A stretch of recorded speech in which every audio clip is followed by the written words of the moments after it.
Merci d'être là à distance. C'est une première point d'habitude, je fais souvent plutôt en présentiel, donc c'est une première à distance. Il faut bien un début à tout. Donc du coup, ouais, comme l'a rappelé du coup Eric, effectivement, si vous avez des questions, n'hésitez pas à lever la main. Bon, je Du prends coup, le temps Delphine parce que me... moi, je ne disais pas, il y a trop la pression. Il y a plein de trucs dans les poches, je pense. Il faut évacuer la pression. Ouais, mais Si, j'essaie, si. mais pas Moi, je la vois. T'as le son? Merci aux 10 de couper son micro. J'allais dire. Ouais, du coup, je reprends. Effectivement, donc si vous avez des questions, ouais, vous levez la main. Du coup, Delphine me dira qu'il y a quelqu'un qui a une question. C'est vraiment un échange, c'est interactif. C'est pas du tout un monologue ni un cours magistral. Donc, on va voir ça comme un vrai partage d'informations. Donc, sur cette conférence qui va durer entre 1h15, 1h45, selon vos questions.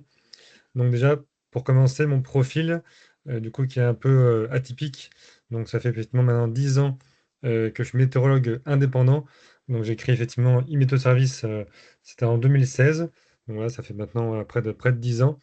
Donc, je suis aussi effectivement très fier d'être pompier volontaire expert météo, donc au sein du 10-13. Je salue tous mes collègues analystes qui sont là aujourd'hui, du coup, pour écouter la conférence.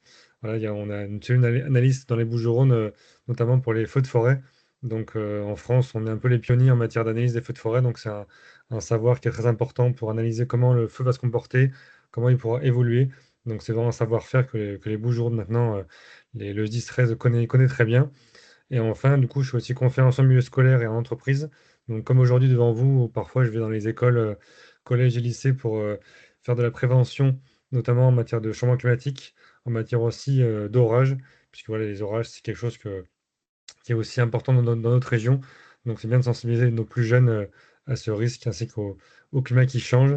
D'ailleurs, ma petite Donc, anecdote, oui, c'est marrant parce Trouver directement le fabricant. Ah, t'as trouvé le fabricant, ouais. Le fabricant, et on peut acheter. il y a des problèmes de micro. Je reprends. Effectivement, il y a une anecdote qui est marrante, c'est que quand je vais dans les écoles et les collèges ou les lycées, souvent quand je pose la question du coup aux gens s'ils croient ou pas au changement climatique, bah, souvent les plus jeunes qui sont dans les primaires, bah, souvent ils y croient tous. Par contre, dès qu'on s'éloigne au niveau lycée, même au niveau tranche d'âge entre 40, 50, 60, là les gens y croient beaucoup moins. Donc c'est comme intéressant de constater que les gens les plus jeunes aujourd'hui croient au changement climatique. Les personnes un peu plus âgées, tranche d'âge intermédiaire, n'y croient pas forcément. Donc c'est quand même, ça donne de l'espoir pour voir que les jeunes générations aujourd'hui, bah, on sait qu'ils y croient, donc c'est peut-être grâce à eux que le climat va peut-être évoluer dans les années à venir. Donc du coup, le sommaire, donc il y aura effectivement 5 parties. Donc il y aura 3 parties, on va passer assez rapidement, parce que je pense qu'il y a pas mal de personnes qui sont là aussi aujourd'hui pour comprendre comment fonctionnent les modèles météo. Donc voilà, donc la partie 1, on verra un rappel des normes climatiques. Donc qu'est-ce que les normes? Du coup, quelles sont les normes climatiques dans les Bouches-du-Rhône notamment? On verra effectivement en deux l'impact du changement climatique dans la région PACA et aussi en France. Donc on reviendra notamment sur 2022 qui a été un été extrêmement sec, avec beaucoup de feux de forêt, notamment en Gironde ainsi que dans le sud-est. La partie 3, c'est un peu les acronymes météorologiques. Donc on entend souvent parler d'El Niño, des anticyclones, du jet stream, mais parfois on ne sait pas forcément ce que ça veut dire. Donc là, effectivement, on verra un peu en décryptage de tous ces acronymes, parfois un peu barbares. En 4, effectivement, on verra un peu le travail qui est le mien au quotidien. Donc c'est vrai que le travail d'un météorologue indépendant est quand même bien différent de ce Météo France ou d'un météorologue classique. Donc c'est une journée qui est totalement différente et qui n'est pas non plus écrite dans le temps, qui peut effectivement s'écrire au quotidien avec des imprévus. C'est aussi pour ça que je fais ce métier. Et enfin, la partie la plus intéressante à mon sens, c'est les modèles météo. Donc ça, c'est une partie qui sera aussi importante, qui va durer une bonne demi-heure. Donc on verra qu'est-ce qu'un modèle météo, comment effectivement décrypter un modèle, quels sont les modèles à éviter, quels sont les modèles les plus fiables. Donc ça, c'est la partie 5. Paul, juste, hésite pas à déborder hein, sur l'Occitanie, Oui, puisqu'on a le Gard qui est présent, on a le 65 qui est présent. ok. Toute notre zone de jeu, c'est pas qu'à Occitanie. Et comme je sais que tu as une très bonne idée de la météo sur tout l'arc méditerranéen, n'hésite pas à Ça marche. arroser d'exemples sur l'ensemble de l'arc. Merci. Pas de souci. Alors du coup, la partie 1, donc c'est sur les normes climatiques. Donc déjà, qu'est-ce qu'une norme climatique? Donc en fait, on prend les normes des 30 dernières années. Donc on prend en fait les données météo des 30 années en arrière. Donc on fait des moyennes, on divise par 30 pour du coup trouver un peu une normale climatique qui du coup est mise à jour tous les 10 ans. Donc là actuellement, on est sur les normes, c'est pas à jour, on est sur les normes 91-2020. Donc ça, c'est les anciennes normes entre 81 et 2010. Donc tous les 10 ans, ça mis à jour pour coller avec la réalité, parce qu'on sait qu'en 10 ans, le climat évolue assez rapidement, et on verra effectivement en seulement 10 ans, 20 ans, ça change parfois assez rapidement. Donc sur Marignane, donc, qui est une station de référence dans les Bouches-du-Rhône, donc qui est la station la plus vieille du département, qui a été installée il y a près de 115 ans, donc qui a on va dire une climatologie qui est très importante et qui est très solide, qui permet d'avoir un bon comparatif dans les années précédentes. Donc la température moyenne de l'année, c'est environ 15,4 degrés. Donc la moyenne, on prend les maximales, les minimales, on divise par 2. Donc ça donne la température moyenne tout au long de l'année. Donc forcément, l'été, il fait plus chaud, l'hiver, il fait plus froid. Ça, c'est un secret pour personne. En termes de précipitation, donc on est à 515 mm de précipitation annuelle. Donc pour ceux qui ne savent pas, parce que déjà peu de gens le savent, étonnamment, mais 1 millimètre de pluie, ça correspond à 1 litre d'eau par mètre carré. Voilà, donc c'est quelque chose qui est assez clair. On prend un carré d'1 mètre, on verse une bouteille d'eau, donc ça donne 1 millimètre. Donc en moyenne, il tombe environ 515 litres d'eau par mètre carré à Marignane. Plus ou moins sur les années, on a des années très sèches, 2007, 2017, 2022, on avait seulement 200-300 millimètres, d'autres plus pluvieuses, 2014 avec près de 800 millimètres. Donc il y a des variations, mais voilà, c'est une moyenne lissée sur 30 ans. Enfin, l'ensoleillement, donc Marignane est une des villes les plus ensoleillées ou Marseille de France, avec environ 2857 ans d'ensoleillement. Donc c'est même la ville qui a le record, hein. En 2017, on a eu plus de 3100 heures d'ensoleillement. Donc voilà, c'est des villes les plus ensoleillées. Il y a Marseille, Avignon, il y a aussi Bastia, il y a aussi Gap. Un peu moins Nice, que Nice, il y a beaucoup de nuages bas. Mais en tout cas, la région PACA est une région le plus ensoleillé. Alors, c'est pas forcément vrai depuis 2 ans. Je ne cache pas que, également en Occitanie, c'est une catastrophe l'ensoleillement depuis près de 2 ans. On bat des records, mais à l'inverse, des records de faible ensoleillement, notamment dans le Languedoc, Montpellier et toute la région voilà, Languedoc-Roussillon. Depuis 2 ans maintenant, les années sont très peu ensoleillées. Donc, c'est un cycle, hein. Un jour, le beau temps va revenir, je vous rassure. Là, on est sur un cycle très, très perturbé. Mais c'est vrai que depuis 2 3 ans maintenant, l'ensoleillement n'est pas conforme aux moyennes de saison, est souvent inférieur, mais c'est des cycles qui durent 2 à 3 ans. Donc il y a bien un jour, effectivement, ça se remettra un peu en ordre. Peut-être que dans 2 3 ans, on aura des années très ensoleillées, mais pour l'instant, on est sur un cycle pluvieux, perturbé, et plutôt doux, en tout cas dans les moyennes. Il On y a une commence question sur... de Julien. Oui, Oui. Oui, alors j'en profite pour rebondir tout de suite sur ce que vous dites, puisque j'ai peur d'oublier la question ensuite. oui, vas-y. À ce sujet, est-ce que vous pouvez nous faire juste un point très rapide sur justement peut-être une explication météo générale de cette récurrence pluvieuse qu'on observe là, notamment cet hiver? Voilà. Ah oui, effectivement, donc j'ai peut-être des cartes à vous montrer. Ce sera sans doute plus intéressant. Alors en fait, ce qui se passe, c'est que cette année, on a eu des vagues de froid assez fréquentes, notamment en Amérique du Nord. En fait, le froid qui est du coup est présent en Amérique du Nord a repoussé le jet stream. Donc le jet stream, c'est le fameux courant. Là, je peux vous le montrer ici. Donc c'est un vent qui souffle fort en altitude. Donc du coup, on voit le vent d'Amérique vers l'Europe qui a été décalé beaucoup plus au sud que la moyenne. Donc ce qui a fait qu'au lieu d'avoir des dépressions sur la Grande-Bretagne et le nord de l'Europe, tout a été décalé effectivement sur la péninsule ibérique ou encore sur la Méditerranée. Et c'est cette récurrence qui fait qu'effectivement, depuis maintenant près de 2 ou 3 mois, on a des dépressions qui sont vraiment très fréquentes. Donc, on va prendre les cartes, par exemple, sur fin janvier. On va prendre hop, la carte de fin janvier pour vous montrer. Voilà, je ne sais pas si tout le monde voit la carte, mais en gros, donc ce que vous voyez là, donc c'est le fameux jet stream. Donc c'est un vent qui souffle très fort en altitude. Donc ce courant, habituellement, il devrait être décalé plus au nord. Donc pendant deux mois, quasiment consécutivement, il a soufflé beaucoup plus au sud. Donc toutes les dépressions étaient envoyées sur le Portugal, sur l'Espagne, se retrouvaient du coup en Méditerranée. Et donc par conséquence, on avait des basses pressions de Méditerranée. Et donc forcément, beaucoup de précipitations, très peu d'ensoleillement. Donc c'est un peu un cercle vicieux, ça s'est auto-alimenté pendant plusieurs mois. On a eu une petite pause, mais effectivement, il y a, pendant les vacances scolaires, durant 5 à 7 jours, pas beaucoup plus. Et là, la récurrence de nouveau se poursuit. Donc on a cette fameuse récurrence, voilà, c'est un schéma, un vent d'ouest qui souffle effectivement vers l'est, vers l'Europe. Ce qui fait que les avions, quand ils vont en Amérique, souvent ils mettent moins de temps pour revenir, puisqu'ils sont poussés par ce fameux jet stream.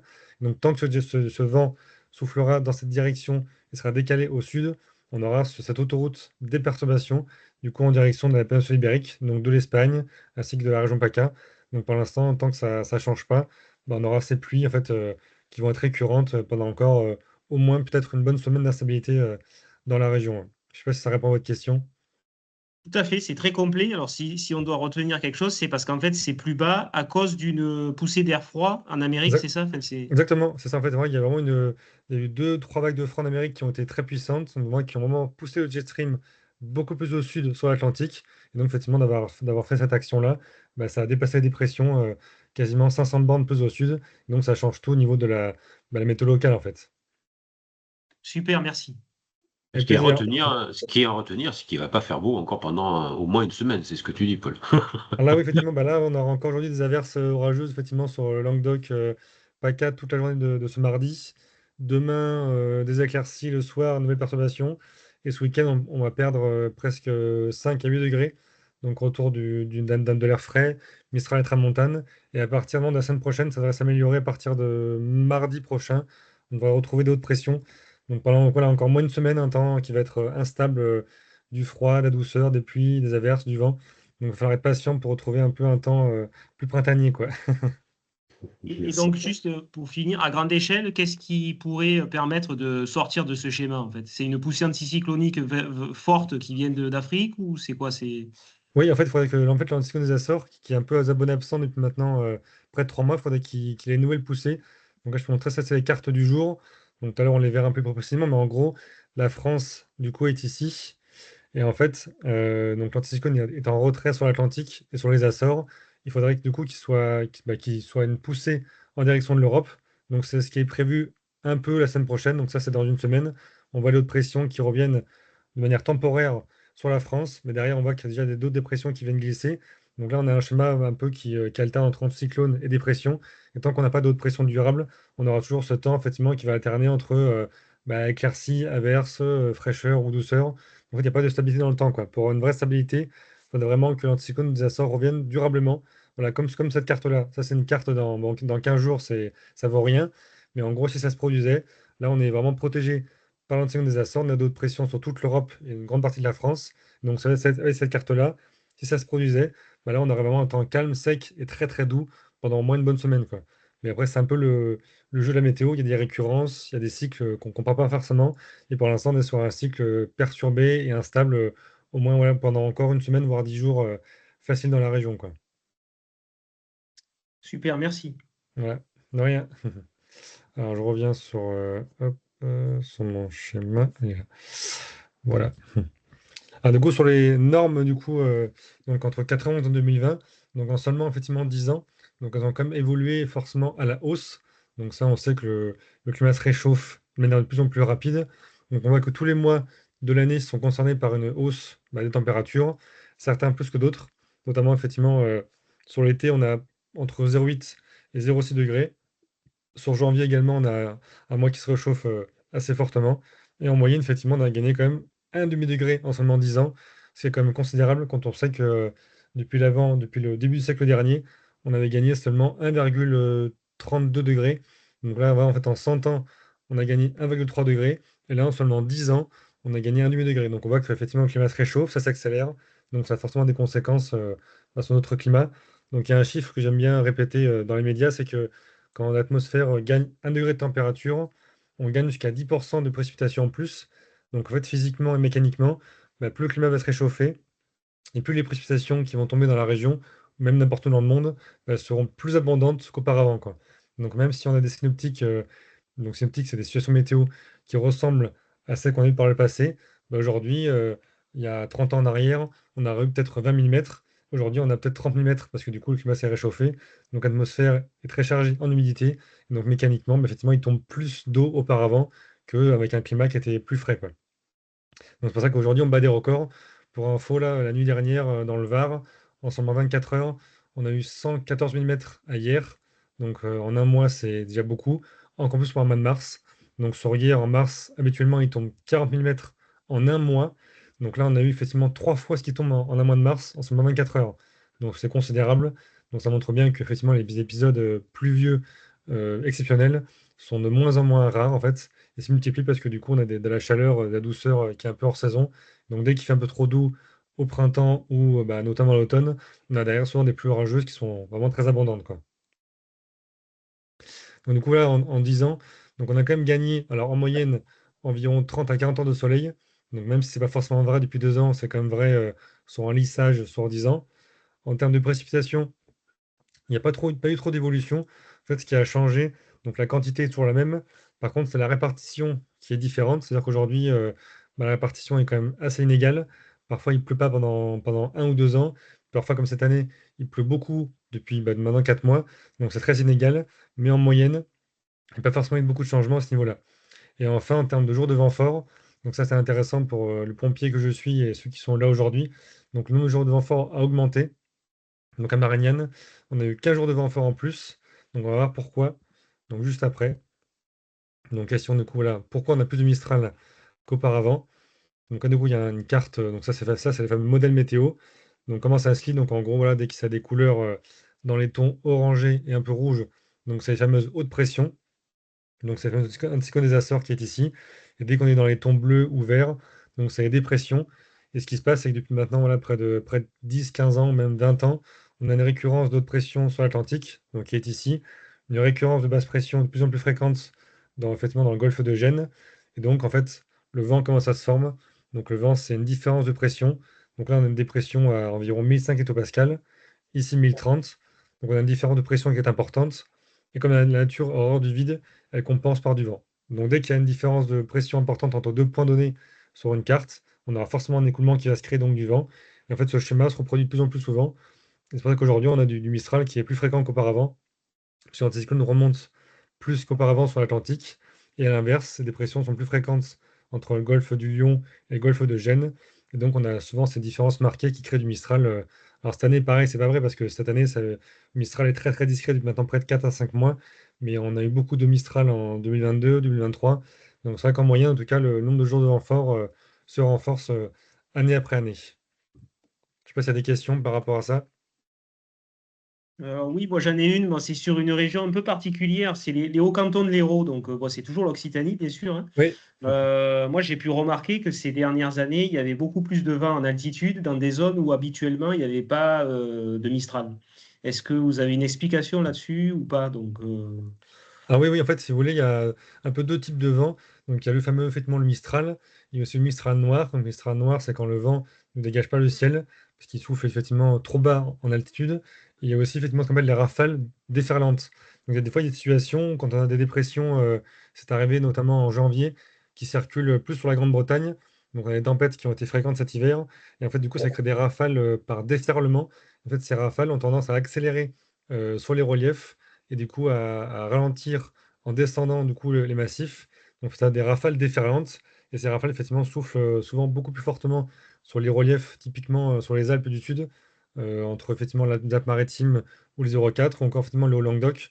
Donc ça arrive effectivement par l'ouest-nord-ouest, ça déferle sur les massifs du Languedoc ou bien des Alpes. Du coup, ça accélère sur les massifs et ça ralentit effectivement en descendant dans les plaines. Et ça se produit parce qu'on a des dépressions qui ont été très, très, très fréquentes ces 2 dernières années. On a eu beaucoup de tempêtes, et donc beaucoup de rafales déferlantes, mais pour moi, c'est un cycle, et c'est pas forcément une nouvelle donne climatique, quoi. C'est plus des cycles de 2, 3 ans. Donc ça peut arriver, mais c'est pas parce que ça arrive maintenant que ça arrivera forcément aussi dans le futur ou dans un avenir, quoi. ok, merci. Voilà.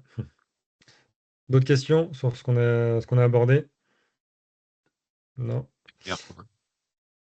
Alors, du coup, la partie 2, donc effectivement, toutes ces conséquences climatiques ont forcément un impact dans notre région, également sur le territoire français. Donc ça, c'est une petite vidéo de la tempête Alex qui a lieu effectivement en 2020. Donc on a eu des précipitations qui ont été très importantes sur 3 vallées, donc la Vésubie, la Roya et la Tinée. Donc je vous laisse hop, voir la vidéo. J'espère que le son fonctionne. Il faut que quand tu lances la vidéo, il faut que tu lui dises que il faut qu'il y ait un partage du son dans les paramètres. Ah, parce que du coup, le son marche pas, c'est ça, la vidéo marche pas? Ouais, ouais, ouais, on n'entend pas le son de notre Ah, côté. alors, je vais voir. Ouais, normalement, c'est censé fonctionner. C'est bizarre. Euh, Et non. paramètres des effets vidéo. Voilà. Ouais, non, pourtant le son fonctionne de mon côté, mais pas le retour. Ouais. Euh, Je vais essayer d'enlever le partage. Alors, dans le paramètres audio. Alors, je regarde. Hop, Comme ça, je regarde aussi de mon côté comment, parce que, Ouais, ouais. ah oui, quand tu partages, il faut mettre inclure le son en haut. Alors, Quand tu choisis ton écran de partage, en ouais. haut, tu as un petit bouton à côté de partager du contenu, tu as inclure le son. Alors, hop, alors, moi, je le vois. En fait, moi, je suis sur Mac, c'était pas pareil que PC. Euh, Euh, ouais, là, je le vois pas. Alors en fait, c'est pas là quand ton document il n'est pas encore partagé, tu cliques sur la flèche partager Ouais, ouais, et c'est ce que je fais. Ouais. et t'as contenu partager du contenu. Dessous, tu choisis les fenêtres, mais à côté de partager du contenu, là, tu as un Ouais, petit icône inclure le son. ouais, j'ai pas, ouais, ça apparaît pas son ordinateur. En fait, comme c'est pas le logiciel Teams, c'est la fenêtre web, en fait, c'est peut-être pour ça. Là, je suis désolé. Mais Bah, sinon, c'est écoute, pas grave, hein. On va faire ça, hein, c'est pas grave. Je vais remettre, hop, le partage, hop, c'est pas grave. Hop, on va repasser.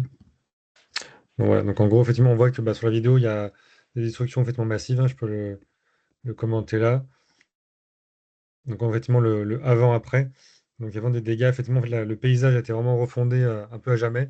Donc, sur des cours d'eau qui faisaient seulement quelques dizaines de mètres, se sont élargis parfois le quadruple de leur largeur. Donc, les vidéos sont assez impressionnantes. Ça, c'est pareil, c'est avant-après. Voilà, ça, c'est la même route, idem. Bon. Voilà.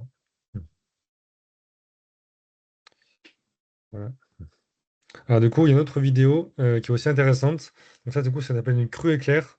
En fait, une crue éclair, c'est quand on a souvent des orages qui se forment sur les différents massifs, notamment de la région Provence ou Languedoc. Donc parfois, il peut arriver qu'on ait des crues qui se forment effectivement en aval, alors qu'il ne peut pas en aval. Donc c'est qu'il y a un orage assez intense en amont qui va du coup provoquer une crue. Donc là, en fait, on va le voir sur la vidéo qui est ici. Donc là, c'est un cours d'eau qui est tout à fait normal. Il y a eu un orage effectivement en amont, ça c'est sur la crue du Toulorenc, dans le Vaucluse, en 2013, donc un orage d'été assez classique, qui a du coup provoqué une crue. On voit effectivement la crue arriver ici. On passe d'une rivière tranquille à un cours d'eau en crue en seulement quelques secondes. C'est assez impressionnant à voir, surtout en direct. J'ai une petite question, Paul. Est-ce que Oui, ce type de phénomène, ça arrive souvent ou c'est quelque chose de très très rare? Ou alors non, c'est en fait, ce déjà type de arrivé crue, ailleurs? c'est comme plutôt rare. Effectivement, ça arrive en général quand on a une période un peu sèche pendant plusieurs semaines, donc souvent printemps ou en été. Et d'un coup, quand un orage, effectivement, va arriver sur un secteur qui a été un peu à sec, bah, effectivement, va Oui. provoquer du ruissellement, ou bien effectivement, bah, comme là, un peu une coulée de boue. Donc, c'est pas si fréquent que ça, hein. Ça arrive peut-être entre 3 et 4 fois par an sur ce genre de rivière et de cours d'eau. Mais effectivement, c'est pas tous les ans non plus. Donc, ça arrive plutôt l'été quand il y a des orages assez intenses qui se produisent souvent en amont de la rivière, en fait. Ok, Voilà. merci. Parce Mm. que c'est impressionnant quand même. Ouais, ouais, c'est impressionnant, c'est vraiment très soudain, quoi. C'est Mm, en quelques mm, secondes, on passe vraiment d'une petite rivière mm. très tranquille à un cours d'eau en crue. On va voir pourquoi juste après sur un Ok, petit schéma là. merci. Effectivement, quand on fait des activités l'été, notamment dans les rivières qui sont parfois gérées par EDF, bah, parfois ils font des lâchers d'eau, donc ça peut aussi se produire. C'est pour ça qu'il faut toujours être très vigilant quand vous baignez l'été dans des cours d'eau des rivières. S'il y a des orages en amont, il faut mieux éviter. Ou s'il y a des lâchers d'eau, pareil, ça peut être dangereux pour la navigation ou la baignade. J'ai une Ah, question. Du coup, à nos suivants, bonjour. Est-ce oui, que du coup on est prévenu de ces crues naturelles, on va dire? Quand il y a des lâchers d'eau par les barrages, bien sûr, on est prévenu, mais là, les crues, est-ce qu'elles sont prévisibles? Est-ce que la population est prévenue? alors non, effectivement, comme l'avait dit, les lâchers d'eau, c'est envisageable, enfin c'est anticipable. Par contre, effectivement, les crues un peu torrentielles, bah, souvent les orages, ça, c'est quand même un phénomène qui est relativement difficilement, difficilement pris sur un secteur. On peut prévoir un orage, mais on peut difficilement dire à quelle heure il passera sur tel massif. Donc il y a toujours un Ah, risque en pourcentage. On peut dire effectivement demain, oui, il y a 40%, 50% de risque qu'il y ait un orage sur ce secteur-là. Et quand même l'orage se produit, on n'est jamais certain qu'il y aura une crue torrentielle. Donc c'est un peu le hasard, entre guillemets. Donc on peut juste établir un pourcentage de risque qu'il y ait une crue éclair, comme ce qu'on a vu tout à l'heure, mais on n'est jamais Mm. certain que ça se produira, parce que si l'orage est décalé de quelques kilomètres, ça peut tout changer, donc ça peut provoquer une crue plus sur un autre relief qu'une petite rivière, donc c'est très aléatoire, et c'est pourquoi dès qu'il y a un temps orageux au printemps ou en été, il faut toujours être très très méfiant quand vous êtes près d'un cours d'eau, d'une rivière de montagne. D'accord. Paul, on a quand même ce qu'on appelle les APIC, quand même, qui permettent de pouvoir informer sur ce qui vient de tomber en amont du bassin versant. Oui, oui, en fait, il y a les API qui sont gérés par Météo France. Après, ça reste des données souvent qui sont quand même brutes. Et souvent, dans notamment en montagne, les radars sont pas forcément très performants. Il y a souvent des trous de données, des surestimations, des sous-estimations. Donc, même s'il y a effectivement un pic qui peut marcher plus de l'autre côté dans les plaines, dans les montagnes, ça marche moins bien. Et c'est pas forcément fiable à 100%. Donc, il y a toujours des surprises bonnes ou mauvaises qui peuvent arriver en cas d'orage, notamment stationnaire ou d'été sur ces secteurs, en fait. D'accord. Du coup, ça, c'est un petit graphique, effectivement, que j'ai trouvé pour montrer un peu pourquoi il y a des crues du coup, qui se forment sur ces bassins versants-là. Donc, en fait, il faut imaginer que la vidéo, elle a été faite en bas du relief, donc à ce niveau-là. Donc, l'orage se serait formé en haut de la montagne. Donc, tout ce qui tombe du côté droit, forcément, va ruisseler. En revanche, ce qui tombe de l'autre côté, donc du côté, effectivement, du côté gauche, est censé passer sur un autre bassin versant. Mais suivant le type de roche ou type de terre présente dans la montagne, en fait, l'eau peut s'infiltrer, du coup, même de ce côté-là, donc peut s'infiltrer et du coup passer sur le bassin versant droit. Et donc, en fait, même si l'orage est présent là, là ou là, une grande partie de ce qui va tomber sur ce relief va se retrouver du coup au même endroit, au même moment. Donc, s'il tombe parfois entre 30, 40, 50 mm de pluie en seulement quelques heures, on peut effectivement avoir une crue torrentielle parce qu'on a effectivement eu un orage sur ce massif-là. Et même s'il n'y a pas eu de précipitation là où la personne filmait la vidéo, on peut quand même avoir des crues. C'est ça qui est soudain et que les gens ne comprennent pas, c'est que même si le temps est sec là où vous vous trouvez, il peut quand même y avoir des crues parce que l'orage est présent plus en amont de la rivière, quoi. Voilà. Pas de questions, c'est bon? Non, non, mais c'est vrai il est quand même un peu nécessaire de rappeler qu'il existe des outils, effectivement, comme APIC, qui est l'avertissement automatique des précipitations exceptionnelles. Mm. Alors, j'entends complètement et je partage ce que tu as dit sur le fait qu'il y a certains endroits, ça marche un peu moins bien, où c'est un peu moins précis. Néanmoins, les collectivités locales qui s'inscrivent, c'est un outil gratuit de Météo France. Désolé, Paul, je fais un peu de pub quand même aussi pour Météo France. Et dans des trucs qui sont pas toujours, qui sont bien. Et APIC en fait partie, en mon sens, et qui permettent aux communes et aux collectivités d'une manière générale de pouvoir recevoir une information directe de Météo France sur les pluies qui viennent de se produire ou qui sont en cours sur l'amont du bassin versant et donc qui pourraient venir frapper leur territoire. Donc, faut pas hésiter pour l'ensemble des communes qui sont présentes ou les EPCI présents ou les services de l'État de recevoir, de s'inscrire et de les recevoir puisque c'est complètement gratuit. Pas de souci. Ah, du coup, ça, c'est un peu l'historique sur les dernières années. Donc, c'est vrai que sur les 10 dernières années, il y a eu pas mal de crues qui ont été quand même assez dommageables dans la région. Donc, on se souvient tous de la crue, effectivement, qu'il y a eu notamment en octobre 2015. Donc, ça, c'est un peu particulier. C'était du côté de la Côte d'Azur, entre Antibes et Cannes. Donc, on a eu des forts orages stationnaires en octobre 2015. Et en fait, les gens ont eu un très mauvais réflexe. Ils sont partis en fait, récupérer leur véhicule dans les garages, les affaires dans les caves, ce qu'il ne faut jamais faire. Donc, en cas de crue, il faut toujours rester chez soi et, si possible, à l'étage. Donc, les gens, effectivement, sont partis récupérer leur véhicule. Et sur les 20 personnes qui sont malheureusement décédées, les trois quarts, effectivement, l'ont été parce qu'ils ont le mauvais réflexe. Parce qu'en France, en tout cas, à mon sens, on n'a pas cette culture de risque qu'ont d'autres pays comme l'Amérique. Eux, ils sont plutôt à la pointe à ce niveau-là. En France, c'est vrai qu'il y a un manque de culture de risque. On n'est pas forcément éduqué aux crues, ni comment réagir en cas de crue, notamment chez soi. Souvent, ça va très vite. Dans la panique aussi, on peut faire un peu n'importe quoi. Donc, c'est vrai qu'en France, il y a du travail à faire à ce niveau-là. Donc, il y a d'autres crues, notamment en 2010, donc dans le Var, notamment sur le bassin versant de l'Argent, qui a du coup débordé de manière exceptionnelle. On a eu près d'un an de pluie en seulement 48 heures, surtout la partie est du Var. On a également eu l'Aude, du coup en région Languedoc-Roussillon en 2018. Donc pareil, c'était souvent en automne, hein, les crues sont souvent en automne, même si c'est vraiment toute l'année. Donc des crues qui sont importantes. Et encore une fois, il y a aussi le Gard, donc en 2020, septembre 2020 à Anduze, où pareil, on a quasiment eu un an de précipitation effectivement, en seulement un jour, donc c'est considérable. Donc on voit que plus les années passent, plus du coup ces crues deviennent un peu plus fréquentes qu'auparavant et surtout plus dommageables, puisque les constructions sont de plus en plus importantes. Donc effectivement, donc dans l'histoire, avant, on avait une grande inondation tous les 3 à 5 ans. Aujourd'hui, c'est presque une fois par an ou tous les 2 ans. Donc ça montre bien que le climat, effectivement, bah, change et que les taux de précipitation sont plus élevés qu'il y a encore quelques années. Juste si on revient sur ce que tu as dit qui est lié au comportement, c'est absolument fondamental, hein. Plus des trois quarts des personnes effectivement décèdent enfin la plupart des gens décèdent dans trois situations différentes, soit parce qu'ils ont impérativement voulu aller sauver leur véhicule, ou parce qu'ils estiment que dans leur véhicule ils seront capables de passer un cours d'eau. Donc ils se mettent en danger systématiquement et en général, ça donne lieu à énormément de victimes. Le deuxième cas, c'est les gens qui sont à pied et qui veulent aller filmer, prendre en photo la rivière qui est en crue.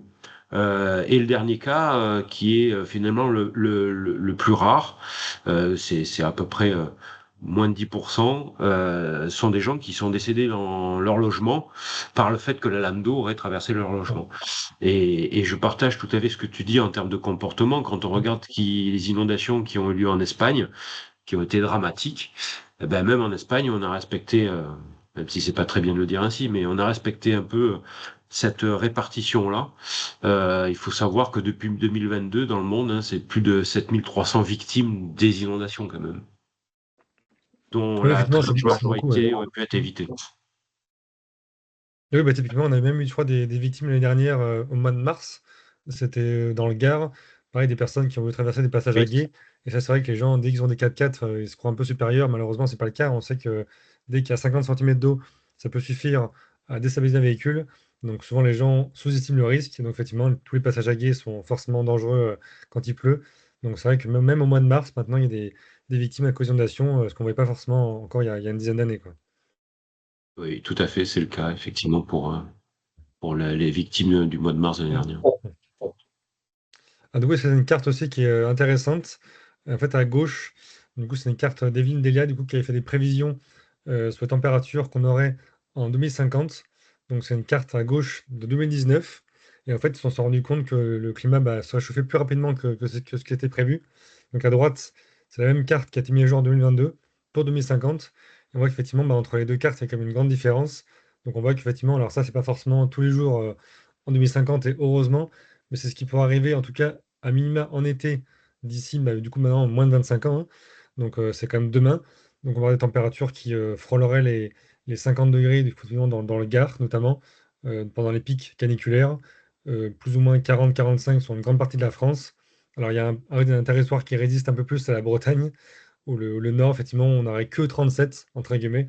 C'est quand même déjà pas mal.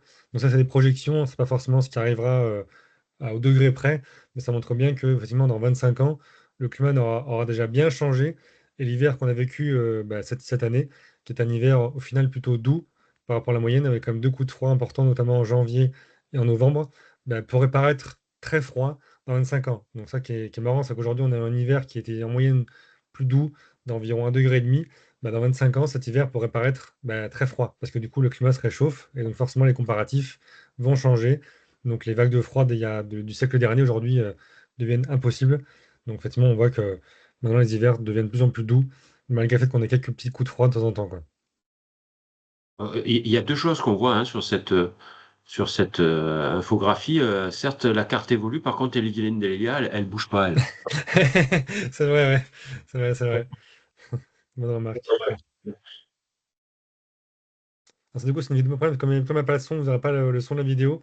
Du coup, c'est une vidéo qui a été tournée en octobre 2022. Et en fait, c'est des cigales. Donc, en fait, on entend les cigales. Donc, à l'époque, c'était inédit.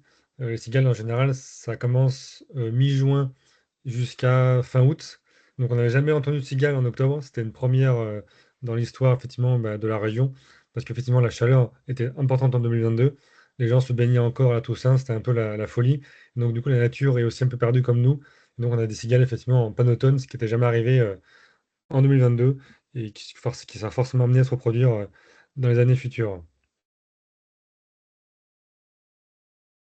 Alors, du coup, forcément, des conséquences qui sont aussi bah, moins fun, comme on dit. On a aussi forcément beaucoup d'incendies. Donc ça, c'est un incendie Donc PL, c'est poids lourd.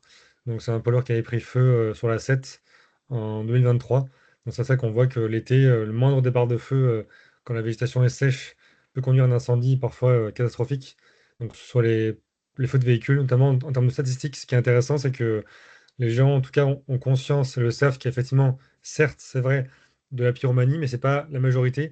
Sur 100% d'incendies, on a 30% d'incendies malveillants, donc souvent de pyromanes. Le reste, c'est des incendies liés à 90% par l'homme. Donc ça va être des feux de véhicules, des lignes à haute tension, moyenne tension qui peuvent tomber ou qui peuvent prendre feu. Ça peut aussi des barbecues, des mégots de cigarettes. Donc même si effectivement il y a beaucoup de malveillance, c'est pas forcément la majorité des cas. Donc les gens justement rejettent la faute sur les autres, alors que c'est vrai que les mégots de cigarettes, ça, c'est un vrai fléau, on le sait. Tout comme les gens qui font des barbecues en forêt l'été, ce qui est aberrant, mais beaucoup de gens le font encore. Ou encore, on a le cas l'été dernier, les feux d'artifice qui ont été tirés effectivement sur la côte bleue au tout début de l'été. Donc, qui ont conduit le premier feu de forêt important, c'était fin juin 2025, parce que des jeunes ont tiré des feux d'artifice, ce qui est quand même pareil aussi aberrant. Donc, c'est vrai que l'homme est responsable à comme la majorité des cas des incendies. Et c'est vrai que comme le climat se réchauffe, bah, ça n'aide pas non plus dans la lutte contre les feux de forêt, quoi. D'ailleurs, tu pointais il y a quelques secondes l'année 2022. Et cette année-là, enfin, moi j'ai bien en tête puisque c'était l'année où on a fait l'exercice Domino 2022 dans les Bouches-du-Rhône et que ben, l'été a été assez catastrophique avec les très grands feux des Landes. Oui, Euh, et que partout en France, ben, la France brûlait en fait, hein, puisque les renforts des colonnes habituelles qui arrivent du nord pour la saison feu de forêt étaient coincés sur leur territoire parce qu'il y avait également des feux dans le Nord-Pas-de-Calais, enfin sur toute la côte nord d'origine agricole. Hein, au moment où ils moissonnaient, ben, les moteurs étaient chauds, la végétation hyper sèche et on avait énormément de départs de feu, tout comme on a eu des feux importants dans le Jura d'ailleurs oui. cette année-là. C'était une année assez exceptionnelle. L'année dernière, il n'y a pas manqué. Puisqu'on a quand même des gens d'Occitanie avec les très grands feux de l'Aude et on aura d'ailleurs prochainement une rencontre thématique qui sera orientée sur le feu de forêt, mais sur la notion de feu géant, alors pas à la mode américaine, mais quand même, hein, puisque les feux l'été dernier, c'est 18 000 hectares dans l'Aude, 30 000 hectares en Espagne, des feux d'un seul tenant, hein, et 50 000 hectares au Portugal. Donc forcément, cette évolution de la météo fait que du climat fait forcément que, comme l'a dit en préambule tout à l'heure Paul, les extrêmes sont d'autant plus importants et que la réponse opérationnelle des intervenants doit essayer de s'adapter à ces contraintes-là. Exactement, c'est vrai que même si je sais qu'il y a des gens qui n'aiment pas ce terme-là, mais c'est comme la réalité, on a aujourd'hui des méga-feux en France, hein, faut pas se le cacher. L'année dernière, effectivement, en 2025, on a eu des méga-feux dans l'Aude, dans les Landes en 2022, donc des feux qui ont atteint des vitesses de propagation inédites, qu'on n'avait jamais vues en France à une telle vitesse. Donc on voit qu'effectivement, la sécheresse et le vent provoquent effectivement des incendies qui sont très importants. Donc ça va se reproduire dans un an. Donc c'est pour ça que la lutte contre les feux de forêt va devoir évoluer. La stratégie d'attaque va être encore différente. Elle avait déjà changé en 2003 suite au feu très important de l'année 2003 avec la canicule historique. Donc là, effectivement, on va devoir s'adapter. Et on sait qu'au sein du 10-13 et d'autres 10 de France d'ailleurs, il y a toujours des politiques qui sont menées pour sans cesse évoluer et du coup être toujours à la pointe de la technologie, des stratégies d'attaque pour effectivement ne pas se laisser surprendre. Même malgré tout, on a vu que l'année dernière, le feu 2025 dans l'Aude, on ne pouvait rien faire. Quand on aurait pu envoyer 50 avions, ça n'aurait pas changé grand-chose parce que le feu était tellement virulent que malheureusement, il fallait effectivement laisser brûler en attendant qu'on puisse l'attaquer, quoi. Exactement. Donc effectivement, tout à l'heure, tu parles de 2022, donc on y revient sur cet été 2022 qui a été historique sur le territoire. Donc c'est la plus grande sécheresse depuis 76 qui a même été battue. Donc vraiment une année qui a été historique. Ça, c'est une carte satellite de l'été 2022. Donc on voit qu'effectivement toute la végétation est cramée entre guillemets. Donc qui a beaucoup séché. Il n'y a quasiment plus de verdure sauf dans les forêts, voilà, les forêts un peu dans le Languedoc ou encore dans le nord de la France. Donc c'est un été qui a été très difficile. On a effectivement eu plus de 60 000 hectares brûlés. Donc c'est la pire année depuis 2003 en termes d'incendie. On a malheureusement eu 2 pompiers décédés suite à des malaises cardiaques, je crois, dans les Bouches-du-Rhône, sur le feu de la Montagnette, ainsi que dans le feu des Landes, du coup de la Gironde. Donc malheureusement, voilà, ça a causé des décès chez des pompiers de manière un peu indirecte, mais quand même. On a également eu 4 canicules différentes durant cet été-là. Donc pareil, ça a été tout le record en termes de sécheresse, de canicules et d'incendie. Donc on espère que ça ne se reproduira pas de sitôt, mais malheureusement, on sait que c'est une question d'années. Donc ça paraît, c'est une vidéo, mais comme il n'y a pas le son, c'est bon.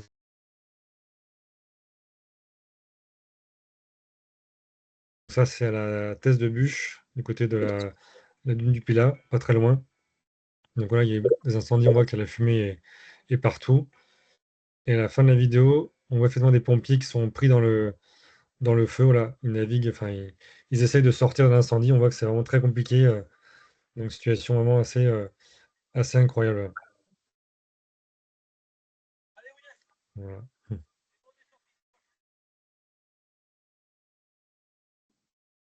Alors, du coup, pour un retour sur du coup, l'été dernier, donc 2025, qui n'a pas du tout été en reste au niveau du coup des températures.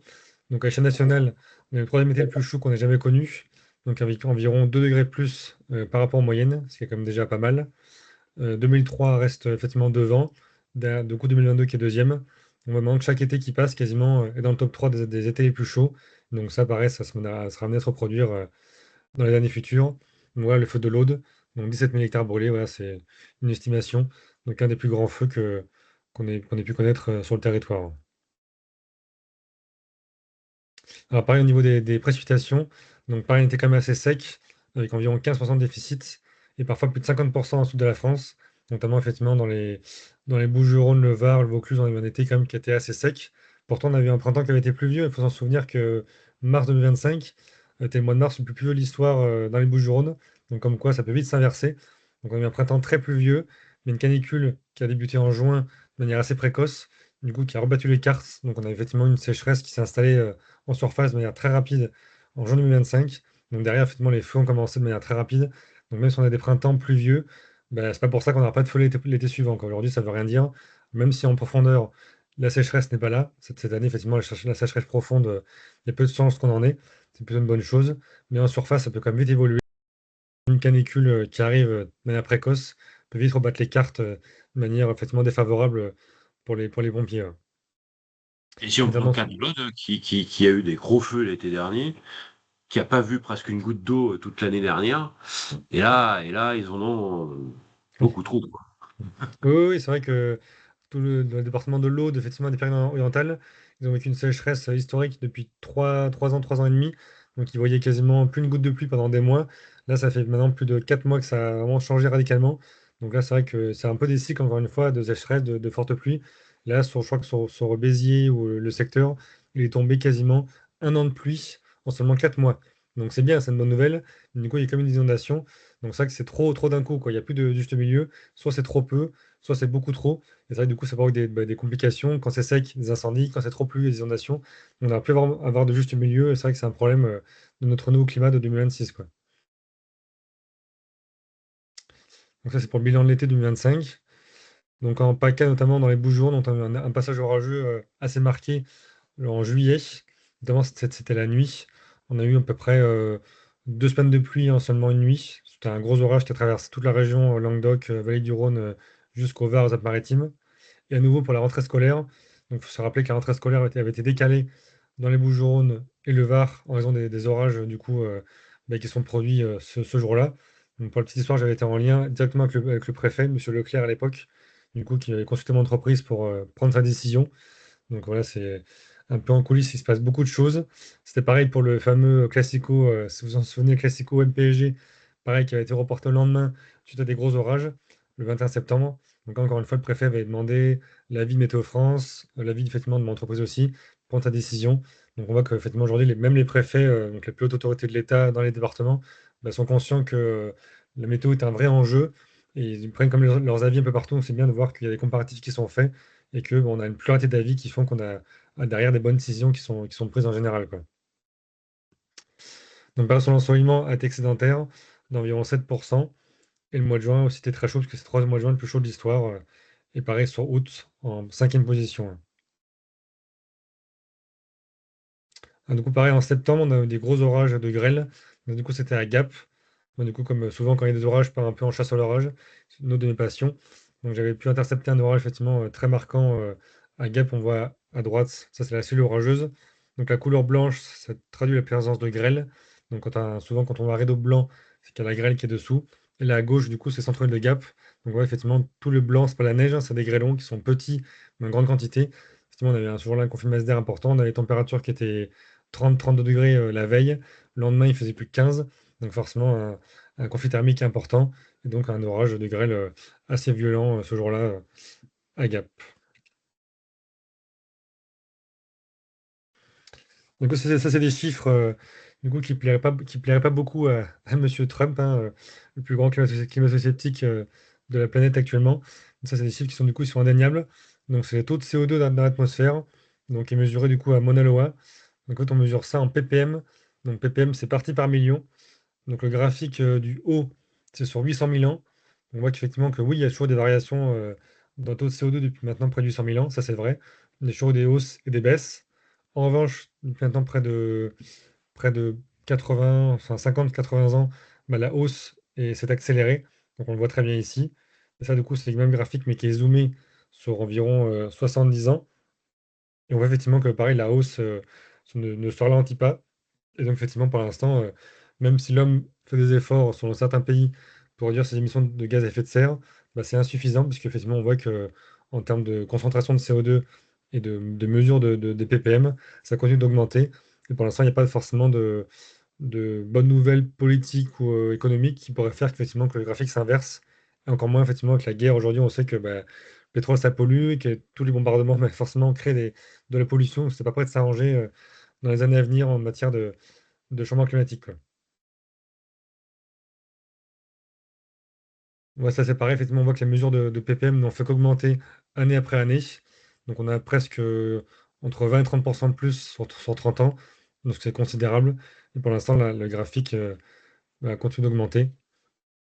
Et du coup, si on calcule la courbe des températures et de taux de CO2, en fait, les courbes sont un peu les mêmes, hein. On sait que les températures sont intimement liées au taux de CO2 dans l'atmosphère. Donc ça, c'est les températures qui sont lissées entre la Terre et les océans. Donc c'est des mesures mondiales. On voit qu'effectivement, dans le début du siècle dernier, bah, la température n'évolue pas beaucoup. Et puis depuis maintenant, effectivement, la fin des années 60, bah, ça fait qu'augmenter. Et aujourd'hui, la hausse s'accélère année après année, quoi. C'est du coup ces trois graphiques, même quatre graphiques issus du GIEC. Donc le GIEC, c'est un groupement non gouvernemental du coup, d'indépendants, d'experts, qui ont commencé leur rapport dans les années 80-90. Donc c'est les seuls qui avaient un peu prévu ce qui se passe aujourd'hui, hein. Beaucoup n'y croyaient pas. En tout cas, il y avait beaucoup de lobbies aussi qui n'y croyaient pas beaucoup, forcément pour des raisons économiques. Mais on constate aujourd'hui qu'ils avaient totalement raison, hein, sur les températures qu'il fait aujourd'hui, les conséquences météo dans le monde. Donc ça, c'est quatre courbes différentes, ça les trois scénarios différents qui s'en dégagent. Donc le scénario A, B et C. Donc le A, effectivement, c'est un scénario très optimiste qui aujourd'hui semble difficilement atteignable.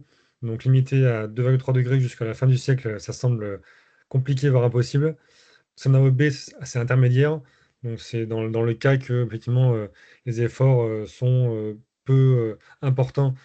Effectivement, la courbe continue, donc on aura un scénario B. Et si jamais on fait aucun effort et que la pollution continue à ce rythme-là, bah, on serait plus sur le scénario C. Donc on voit qu'effectivement, il pourrait faire jusqu'à plus 7 degrés d'ici la fin du siècle en moyenne, ce qui est quand même considérable. Donc je pense que personne ici peut imaginer ce que c'est une Terre à plus 7 degrés, quand on voit ce qui se passe avec plus 1, plus 2. Donc c'est vraiment un autre monde, hein. Clairement, si on a cette température-là à la fin du siècle, il faudra s'adapter. On ne pourra plus vivre l'après-midi en été, il faudra travailler le matin. Peut-être la question se posera aussi d'avoir des logements peut-être souterrains ou bien isolés différemment, puisqu'il fera tellement chaud qu'on vivra un peu l'espagnol, hein. L'espagnol, c'est comme ça, l'été, il ne travaille pas l'après-midi, c'est que le matin puis le soir. Donc il faudra s'adapter, il faudra consommer différemment, voyager différemment. Donc c'est des questions forcément sociétales, économiques qui vont se poser, puisque du coup, bah, le climat va forcément rattraper notre économie dans les années à venir, quoi. Alors, c'est pas des très bonnes nouvelles, mais c'est vrai qu'en général, je préfère être factuel et être dans la réalité plutôt que d'avoir des discours un peu politiques qui sont pas forcément réalistes. On voit qu'aujourd'hui, bah, les courbes sont là, les chiffres sont là, ils sont indéniables. On ne peut pas nier que le climat se réchauffe et qu'aujourd'hui, effectivement, dans la situation dans laquelle on est, pas forcément très enviable, quoi. Je sais pas s'il y a des questions par rapport à ces courbes. Il y a une question, oui. Oui. Ah, le micro est peut-être Oui, éteint. je pensais que quelqu'un d'autre avait une question aussi. Donc, je voulais juste savoir les projections, elles se font par rapport à quelle année de référence? En fait, ça, du coup, c'est par rapport aux années 91, 2020. Donc, c'est des courbes qui sont du coup totalement à jour. Effectivement, on voit que bah, température du coup qu'on arrête d'ici la fin du siècle sera 2 degrés plus élevée que ce qu'on a aujourd'hui. Donc, forcément, ces graphiques-là seront mis à jour aussi dans les années à venir. Pour l'instant, c'est des comparatifs avec le climat d'aujourd'hui, quoi, en fait, pour avoir une projection qui soit réaliste et qui parle à tout le monde, quoi. Et si on prend par exemple le scénario intermédiaire, le plus 3,8 degrés, bon ça, si j'ai bien compris, c'est à l'échelle mondiale. Ça veut Oui, dire que localement, par exemple, dans notre région, ça pourrait donner quoi? alors effectivement, vous avez très bien dit, on sait que la région PACA est la région qui se réchauffe le plus en France, 2 fois plus rapidement que le reste de la France. Donc c'est un peu le laboratoire des scientifiques en matière de changement climatique. Donc c'est vrai qu'un scénario à 3,8 médian au niveau du monde, ça pourrait donner un scénario à plus 5 à la région PACA, quoi. Et ça, c'est pas du tout irréaliste, malheureusement. Ok, en sachant que le plus 5, on est d'accord, c'est sur la température moyenne sur l'année. Oui, totalement, oui, oui, oui, oui, bien sûr. D'accord. Donc ça veut dire qu'au niveau des maxima, on pourrait dépasser largement ces valeurs-là. Ah oui, bah moi, enfin, c'est vrai que ça fait un petit moment que je m'intéresse un peu à la climatologie de la région. Et quand on a dépassé effectivement les fameuses barres des 45 en 2019, personne s'y attendait. Donc c'est vrai qu'en tout cas, à mon sens, et je suis pas seul à le penser, il y a des grandes chances qu'on dépasse les 50 degrés en PACA d'ici 2050.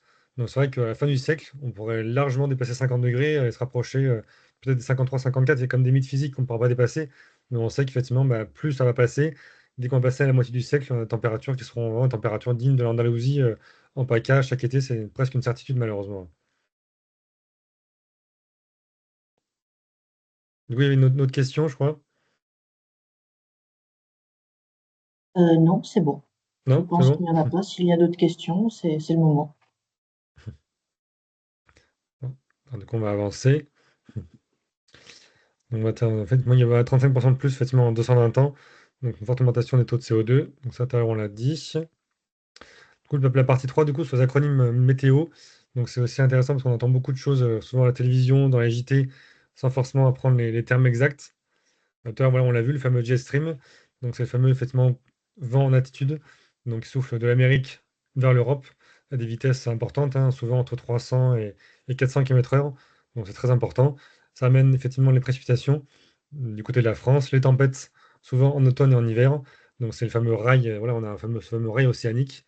Avec ici, on a de l'air chaud plus au nord, de l'air froid plus au nord, pardon, de l'air chaud plus au sud. Entre les deux, effectivement, le jet stream.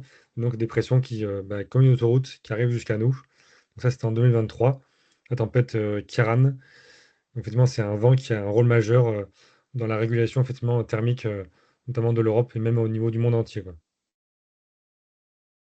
Donc ça, effectivement, c'était le même vent pendant les tempêtes Lothar et Martin en 99, donc les fameuses tempêtes du siècle, enfin, des vents qui ont été équivalents à un ouragan catégorie 1. Donc, effectivement, on avait des vents très importants au niveau du jet stream, hein, des vents qui ont atteint 500 km/h.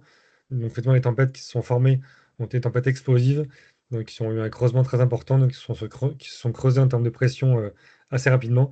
Donc, ça arrive effectivement sur la Bretagne, puis le lendemain, effectivement, dans les Landes. Donc, il y a eu beaucoup de dégâts, voilà, comme chacun le sait ici. Donc, ça reste toujours les plus fortes tempêtes que la France n'a jamais connues. Mais quand même, depuis le temps, on a quand même eu Klaus en 2009, on a eu Karan. Cette année, on a eu d'autres tempêtes qui ont été assez fortes. Donc on voit qu'effectivement, les tempêtes se renouvellent. Et parfois, on a comme des records de vent encore, notamment en Bretagne ou dans le Pas-de-Calais, qui tombent un peu chaque année selon les situations météo, quoi. Ah, du coup, il y a le Gulf Stream. Donc ça, c'est bien différent du jet stream. Donc ça, c'est pareil, mais un peu au niveau en fait, océanique. Donc le Gulf Stream, c'est comme un tapis roulant. Donc c'est un régulateur mondial de la température des océans. Donc c'est un vrai tapis océanique, donc qui roule entre guillemets dans tous les océans du monde. Et en fait, qui va réguler la température. Donc les flèches rouges, donc c'est effectivement l'air chaud qui va dans la surface. Les flèches bleues, c'est quand effectivement l'air froid descend dans les profondeurs. Donc ce fameux tapis roulant ben, elle régule le climat mondial. Et aujourd'hui, comme les glaciers effectivement fondent de manière assez rapide, ben, en fait, on a effectivement une baisse du taux de salinisation des océans. Et effectivement, le fait que l'océan soit un peu moins salé qu'auparavant a une conséquence directe sur le Gulf Stream, du coup, qui est en train de s'affaiblir. Donc cet affaissement du Gulf Stream pourrait provoquer des bouleversements sur l'Europe à moyen et long terme. Alors, il y a des théories un peu complotistes qui souvent annoncent des hivers très froids, des hivers polaires, parce que le Gulf Stream serait affaibli. Pour l'instant, il n'y a rien qui va dans cette direction, hein. Peut-être, oui, on aura des hivers plus froids pendant quelques années, mais ça resterait que temporaire. Dans tous les cas, on n'aura pas de nouvelles vagues de froid qu'on a eu dans les années 56 ou 86. Ça restera des vagues de froid historiques et a priori imbattables. Donc on voit qu'effectivement le climat est bouleversé par le Gulf Stream qui s'affaiblit, c'est vrai. Donc ça a des conséquences mondiales. Et comme la Terre, effectivement, est ronde, tout est relié sur la Terre, on sait que les conséquences d'un orage, parfois en Amérique, peuvent avoir des conséquences importantes en Europe, quoi. Tout est lié. C'est un peu la théorie du chaos, c'est le battement d'ailes de papillon qui a des conséquences mondiales. C'est totalement vrai, effectivement, tout est lié. Et on sait que la moindre changement météo qui a lieu dans n'importe quel pays du monde peut avoir des conséquences à l'autre bout de la planète. D'ici 3-4 semaines, c'est tout à fait réalisable. Donc ça, du coup, on l'a dit. Donc le courant, effectivement, ralentit, puisque du coup, il y a plus d'eau douce dans les mers et les océans. Donc en France, effectivement, on a des années qui sont parfois plus sèches que d'autres. Donc ça provoque des sécheresses plus marquées qu'auparavant. Il y a un climat qui est vraiment plus extrême, hein. On voit qu'aujourd'hui, le climat est tout à fait lissé qu'auparavant. On a des extrêmes secs, des extrêmes pluvieux, comme c'était le cas cette année. On a eu des records de pluie en Bretagne. Pourtant, la Bretagne, ils connaissent bien la pluie, donc ça montre bien que même la Bretagne a des records de pluie, c'est quand même important. Pareil, effectivement, dans le sud de la France, depuis maintenant pas 3 mois, on a des conséquences importantes au niveau des précipitations, parce qu'effectivement, le climat change et est de plus en plus extrême. Maintenant, par rapport en fait, à El Niño, donc El Niño, c'est un courant océanique du coup, qui a comme conséquence de réchauffer certaines parties du monde, notamment le Pacifique Est. Donc là, c'est une carte qui est tout à fait à jour. Donc c'est la carte de cette année. En fait, c'est les modélisations du BOM. Donc le BOM, c'est le Bureau météorologique australien, donc qui fait des prédictions de ce fameux courant. Donc là, effectivement, on est parti, a priori, s'il ne se trompe pas, pour retrouver El Niño d'ici le printemps, l'été prochain. Donc sachant qu'il y a quand même une inertie importante, hein, quand les courbes montent, il faut souvent attendre 2 à 4 mois pour qu'on voit les conséquences concrètes au niveau de l'Europe. Donc on voit que là, on aura des conséquences concrètes l'été prochain et l'automne prochain. Et en gros, quand El Niño se lève dans le Pacifique Est, ça a des conséquences jusqu'en France. Ça donne souvent des étés qui sont plus chauds que la moyenne, donc souvent caniculaires, et des automnes qui sont aussi plus orageux. Donc en tout cas, en lisant ces courbes-là, et si c'est véridique, parce que parfois il y a des ajustements de quelques dizaines de degrés, mais on s'attend à un été qui va être très chaud en France, et un automne mais aussi qui serait potentiellement très orageux, notamment en Méditerranée, pour ne pas changer avec cette année. Voilà, donc c'est une courbe qui est tout à fait à jour, donc qui montre que depuis plusieurs mois on était plutôt en La Niña. Donc La Niña, on voit que c'est ici, moins 0,8 degrés par rapport à la moyenne, et là on pourrait monter jusqu'à plus 2, voire même plus que ça d'ici l'été prochain. Le graphique qu'on vient de voir, c'est la température de la mer, c'est ça, dans une Oui, zone prédéfinie? c'est ça, en fait, voilà, c'est la température qui est prise dans le Pacifique Est et Sud. Donc, c'est la moyenne de la température de l'océan. Donc, cette température-là, effectivement, est prévue d'être en augmentation. Donc, effectivement, ce qu'il a donné, c'est cette carte-là. On voit très bien qu'ici, que quand on est en El Niño, on a effectivement cet air chaud, pardon, ce courant chaud qui est présent à l'ouest de l'Amérique du Sud. On voit très bien ici. Du coup, ça a des conséquences mondiales sur une grande partie du globe, quoi.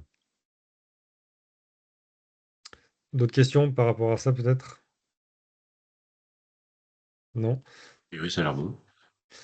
Ouais, en fait, en gros, là, effectivement, quand El Niño voilà, se lève, ça a des conséquences, ça déplace des zones de précipitation. Parfois, ça modifie aussi la saison de la pêche dans certains pays, ça cause des sécheresses en Australie, donc c'est ça que ça a des conséquences mondiales importantes. Donc voilà, tout est décrit là, il y a des conséquences sur la pêche, sur les températures, sur les précipitations. Donc ça a des conséquences importantes, et parfois ça fait monter les cours du blé, parce qu'on sait que quand El Niño arrive, le blé sera moins bien récolté qu'auparavant, donc les cours montent, donc c'est ça que ça a des conséquences économiques importantes en matière d'économie. Voilà. Et on a vraiment pu, juste pour finir sur La Niña, on a vraiment pu établir une corrélation entre l'enchaînement des phénomènes La Niña et El Niño et le climat qu'on peut observer chez nous en Europe, ou c'est pas forcément direct? En fait, la corrélation, elle n'est pas forcément directe. On sait qu'effectivement, alors, le El Niño a des conséquences plus à l'été et à l'automne, très peu en hiver et très peu au printemps. Donc ça, c'est prouvé par plusieurs études. La Niña, effectivement, c'est un peu l'inverse. La Niña, il n'y a pas de conséquences forcément concrètes en France. Donc c'est vrai que c'est plus localisé dans l'hémisphère sud que l'hémisphère nord. Mais c'est vrai que ça fait quand même pas mal d'années qu'on utilise ce phénomène-là, et on sait que quand El Niño souffle, enfin, souffle quand il se lève, entre guillemets, la température mondiale monte. Donc forcément, ça a des conséquences jusqu'en Europe, voilà, qui sont effectivement des étés caniculaires, avec une corrélation d'environ 75% d'été caniculaires quand on a des épisodes d'El Niño, et des épisodes orageux, souvent intenses à l'automne, pareil, environ un cas sur deux quand ça arrive, quoi. Donc c'est pas forcément 100% vrai, pas non plus 100% corrélé, mais ça a comme des conséquences qui sont pas négligeables, en tout cas sur l'Europe, quoi. Si on prend un épisode récent comme 2022, par exemple, on était dans un phénomène El Niño ou pas? Oui, oui, oui, on était sur un Niño qui était même assez fort.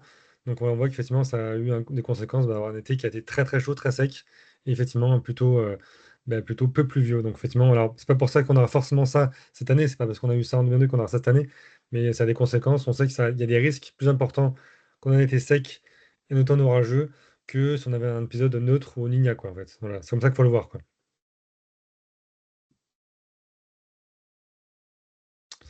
Alors, du coup, voilà, donc ça, c'est bon, on a dit, effectivement, ça a des conséquences concrètes. Donc sur les hivers, ils sont plus doux, mais ça, c'est pas forcément prouvé. C'est, on va dire, assez flou pour l'instant. Il y a encore des conséquences qu'on n'est pas forcément, mais effectivement, à l'échelle mondiale, ça a des conséquences. On sait que quand la Terre se réchauffe, bah, tout le globe entier va chauffe et forcément les canicules sont plus importantes et plus fréquentes avec El Niño que La Niña. Oui, Paul, il y a une petite Oui, question ouais. de Oui, la part d'Eliette de la mairie de Fosse. Eliette, je te laisse poser ta question en direct. Oui, bonjour, je ne sais pas si vous m'entendez bien. oui, oui, ça Oui, marche, oui. très clair. Oui, ok, parfait. C'était à propos du Gulfstream pourquoi la salinité de l'eau joue sur la vitesse du courant? Pourquoi quoi? La salinité de l'eau Ah oui. joue sur la vitesse du courant. Alors ça, moi, je suis pas forcément scientifique, j'avoue que je n'ai pas forcément la réponse précise à vous donner, mais je sais qu'effectivement, la vitesse, en tout cas la vitesse de déplacement des courants, du coup, est directement liée à son taux de salinité, parce que ça a des conséquences qui sont scientifiques. Alors, je ne pourrais pas vous dire pourquoi exactement, mais il y a une corrélation entre les deux, mais je ne pourrais pas vous dire exactement pourquoi, effectivement, le fait que l'océan soit moins salé qu'auparavant, bah, engendre effectivement l'affaiblissement du Gulf Stream, quoi. Je ne pourrais pas forcément vous répondre précisément à cette question. Mais je me renseignerai parce que c'est intéressant. D'accord, merci. On t'apportera la réponse en off, Eliette. Ok, merci. Ouais, je chercherai la réponse tout à l'heure. D'autres questions? C'est bon, Paul.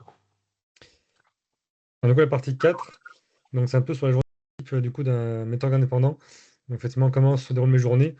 Alors, c'est simple, hein. Donc, effectivement, le matin, en général, est consacré aux réponses des mails, parce qu'il y a beaucoup de gens qui envoient des mails la nuit. Alors, moi, c'est pas mon cas, mais il y a beaucoup de gens qui travaillent le soir, la nuit. Donc, souvent, le matin, on répond aux mails, aux différentes demandes. On fait des devis, des factures, on répond aux différentes demandes de nos clients par mail. Donc, ça, c'est plus le matin. On a aussi l'application météo. Alors, je ne sais pas si vous l'avez dans le 13. L'application s'appelle la météo du 13. Donc, c'est une application météo qui est mise à jour par mois, tous les jours, jusqu'à J+4, J+5. Donc, c'est mis à jour manuellement à les différentes applications classiques, type iPhone ou Android, qui elles sont des applications automatiques, donc qui sont souvent peu précises ou moins fiables que si elles sont expertisées par un humain. Donc, l'application donne effectivement la météo sur le département des Bouches-du-Rhône de manière assez précise, avec un texte et des pictogrammes matin, après-midi, et des notifications aussi en temps réel en cas d'orage, en cas de risque de neige ou de mise à jour de prévision. Donc ça reste assez intéressant.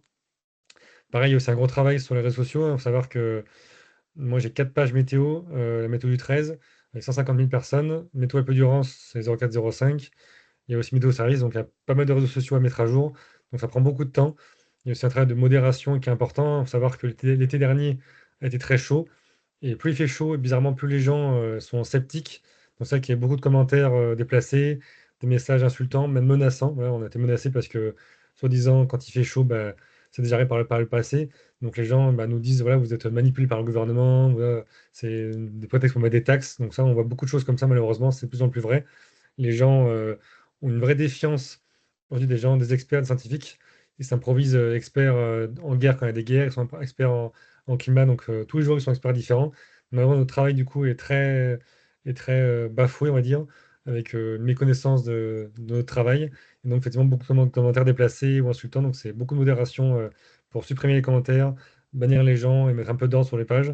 Donc, ça, que les réseaux sociaux, c'est la partie un peu cachée de l'iceberg, mais c'est beaucoup de travail. Moi, je passe facilement peut-être 2 heures par jour sur les réseaux sociaux, à mettre à jour, à faire du contenu, à corriger les fautes, etc. Donc c'est un travail qui est de longue haleine, qui prend beaucoup de temps. Voilà. Donc l'après-midi, c'est plus consacré du coup au bulletin météo. Les modèles météo sont mis à jour toute la journée, mais en général, les mises à jour d'après-midi sont plus fiables que le matin.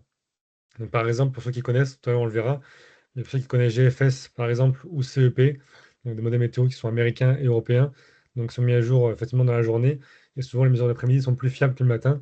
Donc nous on attend toujours en général 15-16 heures pour mettre à jour les bulletins puisque c'est plus fiable que le matin. Donc, on rédige les bulletins effectivement le matin, l'après-midi, pardon, entre 15 h et 18 h. Il y a pas mal d'interviews. Faut savoir que là, bah, souvent dans la semaine, on peut faire entre 30 et 40 interviews avec mes collègues. Donc, on se répartit un peu le travail.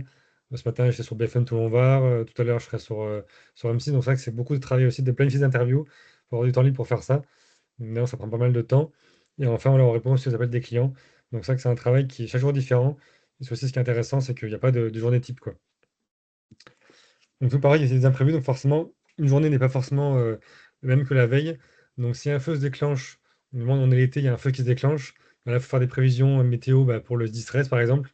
Donc j'envoie des bulletins sur la zone concernée ou via le WhatsApp de discussion au sein du SDIS. Parfois aussi, je suis amené à faire des tournages de films. En fait, c'est-à-dire que moi, je suis aussi expert météo en termes de tournage. Donc, il y a des assurances qui coûtent assez cher. Donc, par exemple, pour un tournage de film, ils prennent des assurances qui vont leur couvrir qu'il y aura au moins, par exemple, 5 heures de soleil ou 10 heures de soleil. Et si ce n'est pas le cas, bah, en fait, l'assurance le rembourse le prix du tournage. Donc, du coup, ils ont des gens comme moi qui vont sur place. Donc, parfois, je vais dans d'autres pays d'Europe, moi même du monde entier pour ce genre de travail. Donc, on va sur place, bah, on check la météo qui fait toute la journée. On fait aussi des prévisions. Et en gros, si les conditions météo sont pas celles qui étaient assurées, bah, moi, du coup, je fais mon rapport. Derrière, du coup, j'envoie à l'assurance qui, derrière, du coup, va rembourser le client pour, du coup, bah, retourner le lendemain ou pour avoir une tournée gratuite pour les prochains jours. Tout ça, il faut savoir que c'est un business assez juteux parce que forcément, les tournages coûtent très cher. Une journée de tournage, c'est entre 100 000 et 200 000 euros. Donc, c'est des coûts, des enjeux financiers importants. Et météo, c'est aussi un enjeu important. Donc, eux, ils sont friands d'avoir des données météo qui sont toujours à jour, qui sont le plus fiables possible. Et quand il y a des assurances en jeu, beaucoup d'argent en jeu, bah, c'est important d'avoir des prévisions fiables et un expert qui va sur place pour tester du temps qu'il fait, quoi. Donc parfois aussi, quand il y a des crises météo, donc je peux être amené à me rendre sur place, notamment au Codis 13. Donc ça a été le cas en 2021. Il y avait l'alerte rouge à Marseille, dans les Bouches-du-Rhône, suite aux orages d'octobre 2021. Donc j'étais parti effectivement faire un suivi directement là-bas. Parfois, c'est aussi quand il y a des feux de forêt. On voit qu'une journée type n'existe pas, il n'y a pas de journée type classique. Donc le matin, je me lève en sachant pas forcément en quoi ma journée va se dérouler, quoi. C'est toujours des imprévus, c'est une journée vraiment qui est jamais la même d'un jour à l'autre, quoi. Du coup, sur le temps de travail, forcément, c'est pas un travail de tout repos. Je ne cache pas que les vraies vacances n'existent pas. Même quand je suis en vacances, j'ai toujours du travail, un peu le matin, un peu le soir. C'est aussi un peu le jeu de ce type de travail. Donc, sur une semaine calme, on va dire que je travaille entre 30 et 40 heures par semaine. Non, je ne suis pas seul, heureusement. J'ai une secrétaire à mi-temps, ce qui m'aide sur l'administratif. J'ai deux autres personnes, du coup, qui sont à mi-temps, du coup, qui m'aident sur d'autres contrats météo. Donc, vraiment, il y a beaucoup de travail. Donc, je ne suis pas seul sur le travail, heureusement. En termes effectivement de semaine agitée, on est plus sur 50 à 60 heures par semaine, donc c'est quand même des horaires, une plage horaire importante. Parfois, on travaille la nuit, effectivement, quand il y a des crises météo, des orages, ou bien des situations surveillées, on travaille la nuit. C'est rare, mais ça peut arriver. Et forcément, heureusement, je ne travaille pas pour rien, donc le chiffre d'affaires d'entreprise progresse d'année en année, parce qu'effectivement, il y a plus de demandes qu'auparavant, et donc les gens sont friands d'avoir des données météo fiables, du coup, de plus en plus, avec le climat qui change. Je sais pas s'il y a des questions par rapport à ça. Non, c'est bon. Ah non, c'est bon. C'est bon. Personne. Du coup, la partie 4, donc c'est un peu la base de toutes les données météorologiques, c'est météo ciel. Donc c'est aussi pour moi le plus complet, qui regroupe effectivement toutes les données météo en France. Donc à la fois les modèles météo, les cartes de suivi, le radar, on peut le voir, je peux le montrer en temps réel. Le radar météo, par exemple, hop, je peux le montrer ici. Alors, en fait, du coup, on arrive ici. Donc là, c'est la carte. Paul, tu parles de météo ciel, mais il y a beaucoup d'acteurs qui utilisent aussi Windy Météo. Ah oui, en fait, Windy, pour moi, c'est plus pour le vent. En fait, Windy, effectivement, ça regroupe des données surtout pour le vent. En fait, ça permet de comparer des données à la fois sur le vent et aussi météo. Donc, il y a des tableaux, c'est comme des tableaux qui sont automatiques, pas expertisés. Donc, ils comparent les modèles. Mais sur Windy, il n'y a pas forcément les modèles accessibles comme sur météo aussi. En fait, Windy, Oui, c'est très il y a les modèles, ouais. Il n'y a tourné pas les modèles. tableau. Voilà, c'est beaucoup des tableaux, des comparatifs. Alors, que météo ciel, c'est quand même plus complet. Il y a les modèles, il y a les cartes, c'était. Donc, c'est vraiment un site qui est plus complet à mon sens que Windy, quoi. Voilà. Donc ça, en fait, ce qu'on a là, du coup, c'est le radar météo. Donc le radar, c'est vraiment en temps réel. C'est mis à jour toutes les 5 minutes. Donc on voit ici que bah, là, c'est en direct, hein, on peut faire l'animation. Donc là, c'est des pluies qui sont en train de remonter finalement la Camargue. Donc on voit qu'il y a des petites averses sur Martigues. Et en gros, comment ça se lit? Donc en fait, la couleur, donc c'est l'intensité des précipitations. Donc plus la couleur est vive, plus c'est intense. On voit que par exemple que le vert, ça correspond entre 3 et 5 mm de pluie.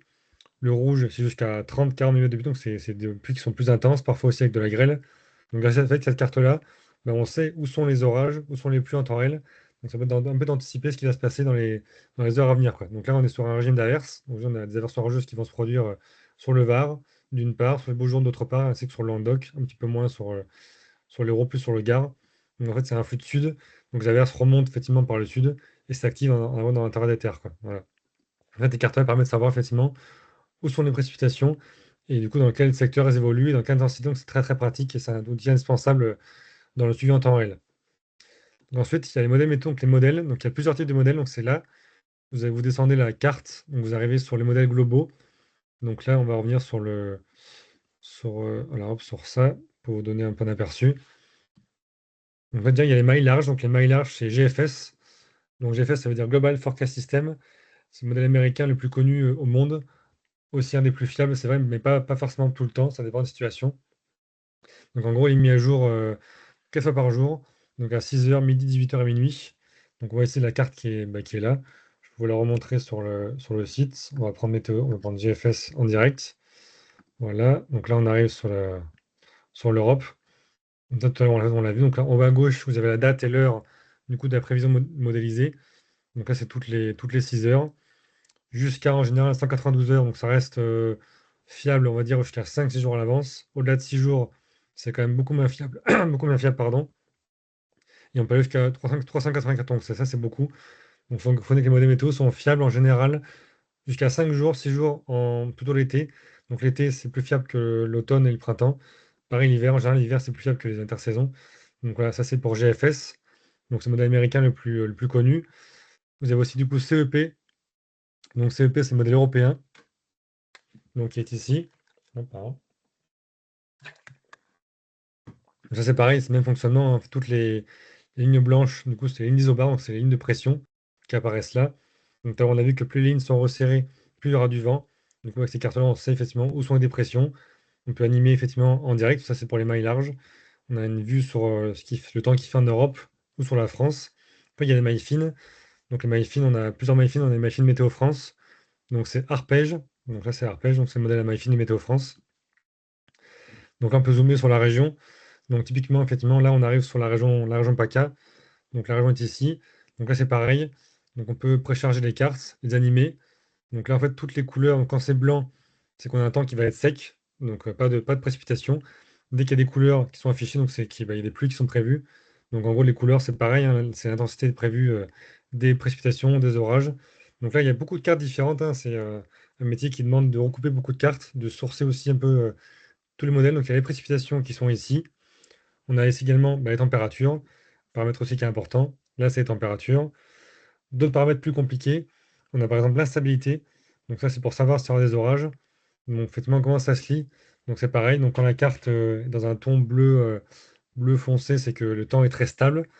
Inversement, quand la carte se colore voilà, de cette manière-là, comme aujourd'hui, on sait qu'aujourd'hui, cet après-midi, il y aura un risque d'averses orageuses sur les Bouches-du-Rhône, puisque la carte d'instabilité se colore en vert, voire presque en jaune sur la Corse. Donc ça veut dire que le temps sera instable. Donc si on prend cette carte-là, on voit que le temps est instable. On voit ici que on a des couleurs vives dans l'intérieur des Bouches-du-Rhône, ou bien effectivement sur le 0,4 ou le 0,5, couplé à la carte des pluies, du coup qui est ici.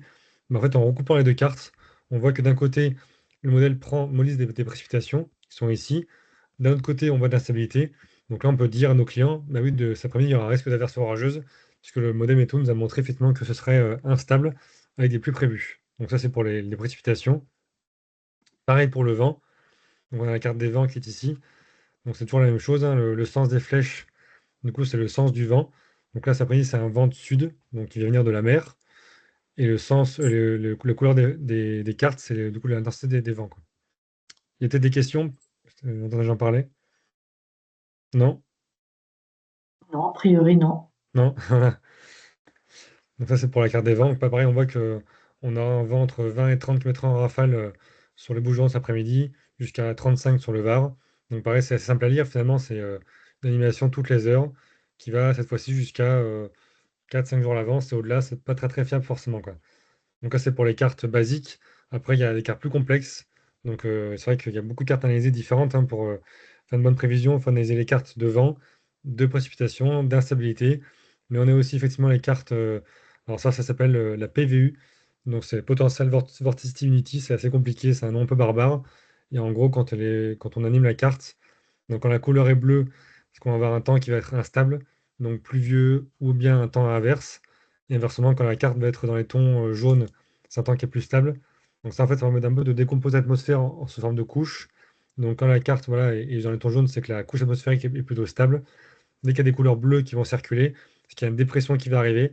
Donc souvent, ces dépressions vont provoquer des pluies ou bien des orages. Là, typiquement, c'est la carte mercredi soir. On voit bien qu'il y a un front qui est modélisé du coup qui va venir de l'ouest. Donc à la clé, on aura des pluies faibles sur PACA et Occitanie mercredi soir, parce que du coup, il y a un front qui arrive de l'ouest. Donc là, on voit très bien le front qui arrive d'ici d'ouest en est. Et si on prend la carte des pluies, on voit bien qu'effectivement, mercredi soir, on a un fameux front pluvieux qui arrive, voilà, sur le Haut-Languedoc, une partie du Gard, des Cévennes, ainsi que la vallée du Rhône, du coup, qui va venir déborder sur les Alpes en donnant de la neige à moyenne altitude mercredi soir, quoi. Du coup, il y a encore les cartes en maille encore plus fines. Donc ça va être Arome, par exemple. Ça, c'est le modèle Arome. C'est le modèle très très fin de Météo France. Donc c'est pareil, vous avez la carte de France qui arrive ici. On peut zoomer sur, là, on va zoomer sur, par exemple, sur le Languedoc. On va vraiment ville par ville. Donc là, c'est pareil, vous avez la carte des pluies qui s'affiche là. On va reprendre ça qui est ici. Donc là, c'est pareil, on voit bien les averses qui sont modélisées cet après-midi sur la Camargue, donc le secteur d'Arles, mais également sur Martigues, ainsi que la région d'Aix-en-Provence. Donc ça, c'est tout ce qui est prévu dans les heures à venir. Donc ça, c'est pour les précipitations. Il y a pareil pour le vent. On voit vraiment, c'est très précis. On voit sur une maille qui est environ 1,5 km. Donc c'est très très précis et souvent plutôt fiable. Voilà. On voit ici le vent qui est modélisé là, le vent de sud. Et c'est pareil pour. Donc on a les pluies, le vent, le point de rosée aussi, qui est important pour le risque de verglas, par exemple l'hiver, ou encore les rafales max. Voilà, ça c'est pour moi, c'est pour Arome. Donc en fait, chaque modèle a sa particularité. Donc on sait qu'aujourd'hui, GFS il va être meilleur souvent pour les canicules. Donc souvent le modèle qui limite canicule, c'est GFS. À l'inverse, le modèle CEP, donc le modèle européen, c'est le meilleur modèle pour les vagues de froid. Et entre deux, on a effectivement Arome, c'est le meilleur pour les orages diurnes. Donc les orages diurnes, c'est les orages qui vont se former dans la journée. Donc un peu comme aujourd'hui, on aura des averses orageuses ou des orages diurnes. Et sinon, le modèle arpège, lui, va être meilleur pour les fronts pluvieux. Donc en fait, suivant la situation météo, on prend le bon météo. Mais on a juste un peu en fonction de temps qu'il va faire. Donc on sait que s'il va faire froid, on prendra CEP. Si on a une canicule, on prendra GFS. Et si on a des fronts modélisés, on prend arpège. Si on a des orages fouillés, on prend arôme, quoi. Donc après, c'est à la personne qui fait la prévision de prendre la bonne carte pour la bonne situation. Il fait un peu sa propre cuisine. Et avec toutes ces cartes-là, on a vraiment faire des prévisions qui sont plus ou moins fiables. On va dire à 90% du temps, jusqu'à 4 jours à l'avance, en tout cas en termes de prévision immédiate sur les Bouches-du-Rhône et PACA. Et après, dès qu'on s'éloigne 5-6 jours, là, on baisse à 50% de fiabilité, quoi. Donc plus forcément, plus on avance dans le temps, et moins la fiabilité est importante, quoi. Julien, une question? Oui. Oui. Oui, moi j'avais une question. Est-ce que si on se projette un peu dans l'avenir, qu'est-ce qu'on peut imaginer d'ici 20 ou 30 ans en termes de prévision, de fiabilité des modèles? Est-ce que on peut d'ores et déjà imaginer qu'on va arriver à gagner en fiabilité, par exemple à une semaine, 10 jours? Ou est-ce qu'aujourd'hui, on a déjà commencé à atteindre un peu le max de ce qu'on sait faire? Voilà, c'était un peu ça la question. En fait, par le passé, effectivement, on voit qu'il y a quand même une évolution. C'est vrai que dans les années 2000, quand ça a commencé, avant, on avait peut-être effectivement 3-4 jours de fiabilité. Aujourd'hui, on a quand même gagné presque 2 jours. Donc oui, effectivement, on sait que dans les années à venir, on aura plus de satellites, on aura plus de données météo. Donc on va gagner en fiabilité. Donc on sait qu'aujourd'hui, on est à 5 jours. Dans peut-être 25 ans, on sera peut-être à 7 jours. Mais c'est vrai qu'on a du mal à progresser, en fait, si vous voulez, sur la Terre. Elle est composée majoritairement d'eau, 70% d'eau. Et effectivement, en mer, on n'a pas de données météo. Et c'est pour ça qu'on n'arrive pas à faire des prévisions fiables à long terme. Si on avait des données météo partout dans le monde sur un maillage très précis, on pourrait prévoir le temps qui ferait des mois à l'avance, quoi. Mais comme les stations météo sont finalement très rares et peu fréquentes dans le monde entier, il y a des pays où on n'a quasiment pas. Donc en fait, parce qu'on n'a pas de données météo en entrée, on a du mal à faire la prévision du coup à moyen et long terme, quoi. Donc faites-moi aujourd'hui, on est à 5 jours. En termes de prévision, d'ici 2050, on sera sans doute à 7 jours de bonne fiabilité. Mais voilà, on gagne à peu près un jour de fiabilité tous les 10 ans, quoi. Voilà, à ce rythme-là, bon, c'est pas énorme, c'est déjà bien. Mais effectivement, si on développe les stations météo partout dans le monde et surtout tous les océans, on pourrait faire la météo très très longtemps à l'avance. Mais pour l'instant, c'est pas à l'heure du jour, quoi. Parce que quand on voit, par exemple, pour le modèle Arom, si je ne me trompe pas, on s'arrête à 48 heures Oui, aujourd'hui. Est-ce que ça a vocation à évoluer ou c'est pas oui, forcément prévu? oui, oui. En fait, à Rome, à la base, tout début, à Rome, ils faisaient des prévisions que sur 24 heures. Ils ont passé à 36 il y a 3 ans. Là, ils passaient à 51 heures. Voilà, ça a été mis à jour, je crois, il y a moins d'un an. Donc, effectivement, chaque année, il y a comme des mises à jour de modèles. Donc, Arom sera sans doute amené à évoluer jusqu'à peut-être 60-70 heures dans les 10 prochaines années, parce qu'on gagne effectivement en puissance de calcul. Donc, pareil sur Arpège. Arpège, il ira peut-être à une semaine. Et Arom, il ira peut-être jusqu'à 3 ou 4 jours, mais pas beaucoup plus. En fait, plus c'est fin, et puis il risque d'erreur. Donc, effectivement, il y a une maille qui est très très fine. Mais d'un autre côté, c'est vrai que c'est bien. Mais s'il y a le moindre erreur au départ, bah, du coup, après, le modèle n'est pas fiable sur le moyen terme, quoi. On sait qu'à Rome, des fois, ils modélisent des orages qui n'existent pas ou qui sont souvent surestimés. Donc, c'est un peu des biais du modèle. Et ça, c'est pareil, chaque modèle a ses propres biais. Et si on ne les connaît pas, bah, parfois, on peut faire des erreurs un peu monumentales à cause de ça, quoi. Je sais pas si tu as d'autres questions par rapport au modèle météo. Non, c'est bon. Donc, on va continuer sur la carte. Alors, donc, ça, on a dit les mailles fines. Hop, alors, ça, on l'a vu. Donc, ça, c'est arpège pour le vent. On l'a vu aussi. Donc, oui, après, il y a aussi le tableau. Faites-moi le tableau, c'est intéressant parce que si vous avez la flemme ou pas le temps de faire une prévision, ben, vous pouvez aussi utiliser le tableau qui est assez précis. Donc, si on marque par exemple au hasard Martigues, donc effectivement, vous arrivez sur un tableau donc, qui est plutôt simple à comprendre. Donc, ça, c'est GFS, le tableau précis. Mais vous avez des liens cliquables qui sont là. Donc, vous pouvez changer de modèle météo en cliquant ici. Donc, là, c'est GFS. Donc, c'est une maille qui va être assez large, peu précise. Et vous pouvez cliquer sur Arome, donc qui est ici. Cliquez sur Arome, là, du coup, vous avez la carte météo qui s'affiche jusqu'à effectivement jeudi 7 heures. Donc ça, c'est vraiment beaucoup plus fiable que GFS, quoi. Donc là, vous avez GFS, ça reste la maille large qui va jusqu'à effectivement 10 jours, mais qui n'est pas forcément très très fiable, surtout sur le court terme. Vous avez Arome qui est ici. Donc là, c'est un vrai zoom sur la ville concernée. Donc là, tu vois bien les risques d'averse orageuse sur Martigues sont d'ailleurs en cours jusqu'à effectivement 14 heures, plus ou moins 1 heure près, avec le vent et température. Vous avez aussi Icon. Donc Icon, c'est le modèle météo qui est le meilleur pour les températures. Par exemple, pour le risque de gel tardif, c'est lui qui est le meilleur. Parce qu'ils font la température à 50 centimètres du sol, contrairement aux autres modèles qui prennent à 2 mètres du sol. Donc ça, c'est assez fiable pour les températures. Ça, c'est voilà, Icon. Pareil pour le vent. Vous avez aussi WRF, donc qui est pareil pour là. Et par exemple, pour la neige, si vous partez, je sais pas, skier à la montagne, on va prendre une station de ski au hasard, on va prendre Risoul. Donc ça paraît le même tableau qui s'affiche. Donc cliquez sur le mode neige avancée. Donc là, il y a un tableau complexe qui va s'afficher. Et là, en fait, à tout à droite, vous avez du coup la température on a fait en altitude. Donc on voit qu'effectivement, ici, on a 0 degré à 2000 mètres. En général, il faut retirer les ISO 0 pour la latitude à laquelle il neige. Donc en gros, aujourd'hui, on sait qu'il va neiger à réseau à 1700 parce qu'on a un ISO à 2000 mètres. Donc on enlève 300. Donc on aura la neige à peu près à 1700 mètres, quoi. Et c'est pareil pour mercredi soir. Il neigera plus bas, environ 1200 mètres, parce qu'on a un ISO 0 qui va baisser, voilà, 1700, 1400 le mercredi soir. Donc ça, c'est pour vraiment les quantités de neige qui va tomber ainsi que l'altitude à laquelle il va neiger. C'est assez important. Pareil pour les orages. Donc c'est pareil, c'est le même mode. Donc tableau un peu complexe. Vous avez les précipitations qui sont affichées ici. Donc non convectives, c'est les précipitations qui vont être stables.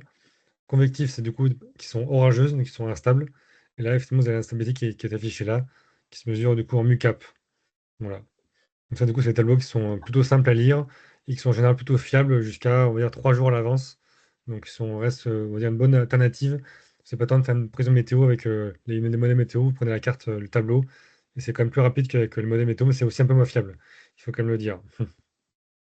Il y a, D'accord, il y il y a a une une, question oui, Oui. il y a une question de la de part de Linda. Linda Riahi. Est-ce que les évolutions météo, changement climat rendent plus difficile la prévision météo?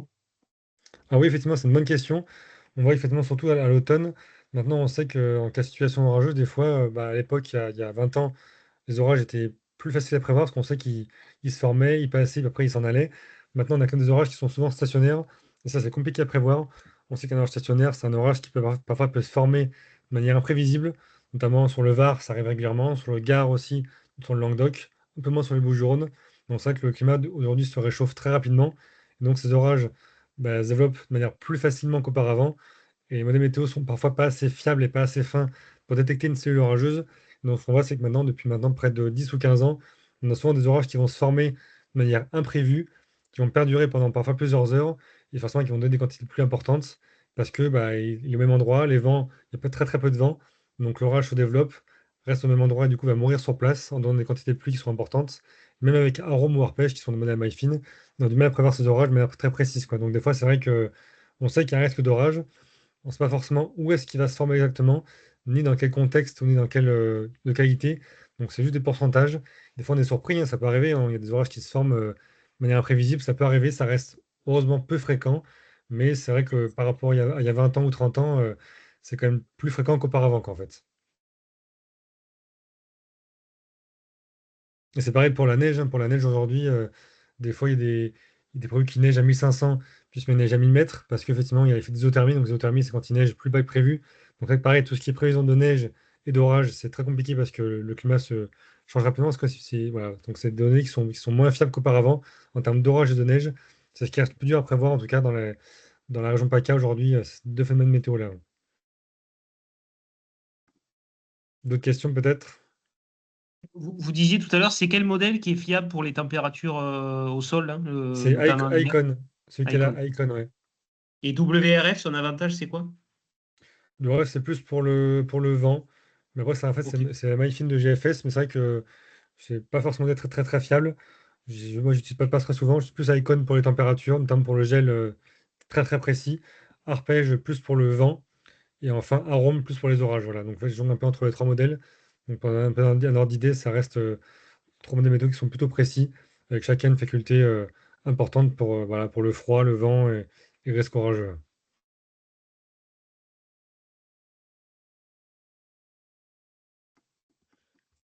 Alors, du coup, on va revenir hop, au PowerPoint. Alors, ça, c'est les tableaux.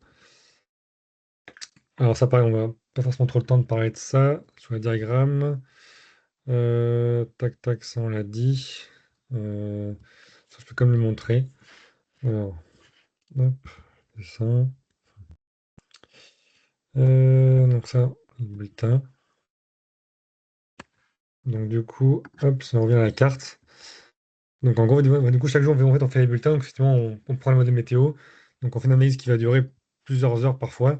Donc les bulletins sont transmis sous forme de carte, sous forme de bulletins, voilà, comme là, par mail, par WhatsApp ou par téléphone. Donc ça reste des bulletins simples, hein, qui sont faciles à comprendre, qui ont plusieurs phrases quand c'est plus ou moins complexe, qui sont plus courts quand c'est forcément du beau temps. Donc souvent, on travaille beaucoup par WhatsApp avec les clients dans le suivi météo. C'est quand même plutôt pratique. Sur les bulletins, c'est plus par mail, parfois par SMS. Il y a aussi également toute la partie téléphonique qui est importante en termes de rédaction, de suivi, hein. Les clients, ils aiment bien aussi avoir quelqu'un au téléphone. C'est vrai que les applications, c'est bien, mais dans l'humain, on aime bien aussi échanger avec des vraies personnes et avoir une vraie voix humaine au téléphone. C'est toujours mieux qu'avoir une application automatique, pas forcément toujours très fiable. Du coup, il y a des questions par rapport au modèle météo, peut-être par rapport au radar? Non, c'est bon? On est très sage, écoute avec attention. C'est quoi tes paroles? Ouais, ça. Du coup, forcément, je dis ça que la météo, ça intéresse beaucoup de personnes. On sait que la météo, c'est en France, il y a 70% des entreprises qui sont météo dépendantes. Donc, c'est vrai qu'il y a beaucoup de secteurs qui sont météo dépendants, qui ont besoin de météo fiable et précise. Nous, nos clients principaux, ça va être tout ce qui est collectivité locale. Donc, on travaille beaucoup avec la mairie de Marseille, par exemple, Salon de Provence, Martigues, ou encore effectivement d'autres mairies comme Gap dans les Hautes-Alpes, qui ont des besoins en termes d'événementiel. Donc, dès qu'il y a un feu d'artifice, par exemple, un événement, un concert, un festival, ils font appel à nous du coup pour des prévisions fiables. On a surtout beaucoup de clients dans le tourisme, parce que forcément, le tourisme, il y a une clientèle importante, notamment en été, au printemps, par les vacances scolaires. Il y a une demande qui est importante à ce niveau-là. On a aussi beaucoup d'agriculteurs, notamment dans l'accro, donc ils font du foin de cros. Donc le foin de cros, c'est un foin qui est très réputé pour les chevaux de course partout dans le monde. Et c'est un foin qui a la particularité de devoir sécher au moins 3 ou 4 jours après être coupé. Donc c'est-à-dire que quand l'agriculteur va couper son foin, il faut qu'il y ait 3 ou 4 jours de temps sec. Sinon, s'il pleut par-dessus, bah, c'est une cata. Donc le foin, forcément, ne sera pas bon, et sera peut-être pas remis à la poubelle. Donc pour eux, c'est important d'avoir la météo qui va faire, parce qu'ils ne vont pas couper s'ils savent qu'il va pleuvoir. Donc il faut vraiment qu'il y ait 3 4 jours secs pour qu'ils coupent leur foin, pour avoir le label AOP de ce fameux foin de Croc qui est réputé mondialement. Donc aussi beaucoup d'événements dans l'événementiel, donc forcément bah, tout ce qui est concert en extérieur, c'est très météo dépendant. Donc s'il y a des pluies d'orage pour eux, c'est la cata. Donc pareil, il faut qu'ils s'anticipent un peu la météo dans un moment. Ça c'est pareil pour les tournages. Donc tout ce qui est souvent extérieur, événementiel, tournage, agriculture, viticulture, c'est beaucoup de clients qui travaillent tout le temps dehors, donc qui ont besoin fondamental de prévision météo la plus précise possible au quotidien, quoi. Ça, du coup, c'est quelques exemples locaux de clients dans la région. Notamment la CCAPV, c'est un regroupement de communes qui compte 41 communes en 04. Donc c'est un de nos plus gros clients à ce jour. Donc c'est vrai que c'est du travail, ils font beaucoup de travail parce que ça prend beaucoup de temps de faire des prévisions pour un secteur aussi grand. Récemment, on a du coup signé avec le zoo le parc de la Barbin, donc un zoo qui a été foudroyé l'année dernière. Donc suite à ça, du coup, ils m'ont contacté. Du coup, ils veulent des prévisions fiables. Du coup, en cas de risque d'orage, ils fermeront le parc suite à ça. Donc c'est vrai qu'ils ont été un peu traumatisés par ce qui s'est passé l'année dernière. Donc maintenant, ils ont on va dire des données qui sont fiables pour anticiper les risques orageux. Donc Marseille aussi, ça en beaucoup de demandes par rapport aux événements qu'ils font. On a d'autres domaines comme Acacil Paternel, un domaine de vin assez réputé. Et enfin, du coup, Maritima, qui est aussi une radio locale qui met du coup Martigues, à Marseille aussi. Donc, un de nos premiers clients qui nous ont fait confiance dès le début en termes de prévision météo et de suivi dans la région. Donc, d'autres clients un peu originaux, on va dire. Donc, il y a le Festival de Cannes. Donc, ça, on fait des prévisions pour certaines montées de festivals en mois de mai, quand ça se produit. On a fait des prévisions pour des défilés de mode, notamment Chanel Louis Vuitton l'année dernière à Avignon. Donc, pareil aussi, ils font des défilés de mode dehors, donc forcément, c'est en extérieur, donc ils ont besoin de prévisions fiables. On a aussi différentes boîtes de production, spectacles, publicité, avant-première. Des assurances par rapport aux certificats intempéries. Donc, pour anticiper les intempéries de leurs clients, c'est important. Donc, effectivement, verser autoroutes. Donc, ça, c'est plus dans la viabilité hivernale, ou quand ils refont les chaussées. Pareil, il faut un temps sec, mais pareil, pour eux, c'est crucial d'avoir des prévisions météo qui sont effectivement précises et ciblées sur un secteur précis de quelques kilomètres de largeur, quoi.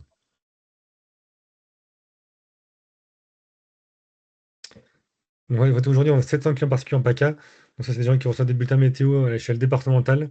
Donc, pour les Bouches-du-Rhône, les Hautes-Alpes et le 04 principalement. On a 200 clients pro en région et 40 clients effectivement pro aussi à travers la France et parfois aussi en dehors de l'Europe. Ça paraît, c'est plus rare, mais ça peut arriver. On travaille vraiment dans toute la France et une partie de l'Europe sur des événements ponctuels. Donc, c'est assez intéressant de faire de la météo aussi autre part qu'en région PACA. Ça change un peu.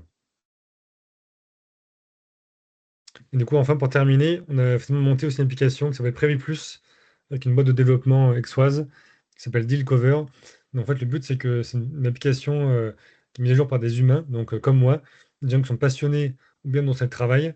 Donc, à ce jour, on a couvert 61 départements, c'est pas à jour la carte là. On a 61 départements couverts. Donc, c'est que des gens indépendants, voilà, qui sont comme moi, pros ou passionnés, qui sont les métaux pour leur département local. Donc, la région PACA est couverte à 100%. On a couvert l'Occitanie aussi en partie. La Bretagne, on a deux départements. Donc, en fait, le principe, c'est que c'est vraiment, ça prend le contre-coup des applications gratuites. C'est expertisé à 100%. Il y a des notifications qui sont envoyées régulièrement. Donc, c'est plutôt fiable. Certes, c'est pas forcément localisé sur votre ville, c'est départemental, c'est pas localisé sur votre ville précise, mais ça reste quand même plus fiable que ce qu'on peut trouver ailleurs. C'est très humain. Et c'est vrai que les gens aiment bien avoir aussi météo, un peu de météo locale. Quelqu'un derrière qui fait les prévisions, ça reste voilà, toujours sympathique de savoir que quelqu'un fait le météo pour son département. C'est plutôt convivial et il y a beaucoup de pages Facebook qui font ça aussi aujourd'hui en France. Voilà, si vous pouvez télécharger, c'est sur Prix Plus, donc sur iPhone et Android. Donc voilà, si vous ne voulez pas télécharger, vous pouvez le faire dès maintenant, c'est gratuit, ça ne coûte rien de tester l'application. Voilà, donc on a fait le tour, on est à 1h40, voilà, donc on est presque arrivé au bout. Donc si vous avez des questions, d'autres interrogations, n'hésitez pas à me demander. Je peux répondre à toutes vos questions maintenant ou plus tard, ouais, pas de souci. Merci beaucoup, Paul, pour une intervention très riche, très complète. Je n'ai pas de doute, de toute façon.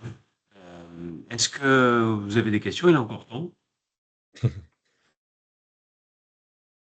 Bon, dans tous les cas, vous pouvez bien évidemment contacter Paul, hein, vous avez ses coordonnées ici. N'hésitez pas, il fait beaucoup de prévis pour effectivement les Bouches-du-Rhône et la région Provence-Alpes-Côte d'Azur. Et je vois qu'on a une question. Vas-y, oui, vous m'entendez? Oui, Oui, Arnaud. Euh, Salut. pour le coup, là, c'est pas Arnaud, c'est le stagiaire du SDIS. Sur votre application, vous utilisez de l'API pour aller chercher les données Météo France? non, pas du tout, non, non, c'est vraiment totalement, enfin, c'est manuel. C'est-à-dire qu'on n'a pas d'API, tout est fait manuellement. En fait, on coche les pictogrammes nous-mêmes, matin, après-midi, température. Donc, en fait, tout est fait manuellement. C'est important, c'est que c'est long, mais c'est plus fiable. En fait, il n'y a pas d'API, c'est nos données à nous, et c'est notre expertise. Donc, par rapport aux différentes applications, tout est mis manuellement. Donc, c'est pas du tout en API. Ok, et vous savez justement s'il y a de l'API assez fiable, parce que là, je travaille sur des modèles de propagation et j'aimerais justement intégrer les données en temps réel de vent et de direction. Est-ce que si vous savez s'il y a que vous utilisez dans d'autres cadres, justement des API assez fiables qui respectent ces modèles météorologiques, soit Rome, Icon ou Arpège? En fait, ma connaissance, en matière d'API, il me semble qu'ils ont un API, mais pour le radar. Donc, pour le radar, vous pouvez récupérer des données en temps réel, ça existe. Par contre, pour les prévisions, je suis pas sûr. Parce qu'il me semble que Météo France, malheureusement, c'est pas ceux qui, en termes de données, en open data, ils sont certes parce que la loi les oblige à faire, certes, dans la loi, ils sont cohérents. Par contre, en termes d'API, je suis pas certain qu'ils en aient pour les prévisions. C'est plus pour le suivi. Par contre, chez Météo Ciel, peut-être vous pourrez poser des questions. Météo Ciel, ils ont des développeurs du coup, qui font les tableaux, hein. Eux, les tableaux, ils sont calqués par rapport à ça. Donc, je pense que tout doit tourner vers Météo Ciel pour ce genre de questions, quoi. Je suis pas certain que Météo France ait des API pour les prévisions. C'est plus Météo Ciel qui ont des développeurs et qui ont derrière récupéré des données de la Météo France qui ont écrit ça derrière, en fait. D'accord, bon, ben, merci pour cette réponse. Ouais. Et bon courage pour trouver les données parce que c'est pas évident. Oui, oui, oui. Bah, après, j'ai des tableaux déjà Ouais. des bases de données, mais là, le fait, c'était de les avoir en temps réel pour pouvoir comparer justement avec ces vents théoriques. Oui, oui. Bah ouais, enfin, moi, après, je pense qu'il faut les créer enfin, vous-même ou les récupérer sur Météo Ciel. Des fois, ils ont des partages moyennant parfois finance, c'est vrai. Mais ouais, je pense que peut-être eux, ils auront la solution. Mais je suis pas certain que Météo France, ils aient les données comme ça en libre accès. Parfois, c'est un peu compliqué. Ouais. Ok, pas de souci. Merci, bonne journée. Merci, à bientôt. Merci aux stagiaires d'Arnaud. D'autres questions?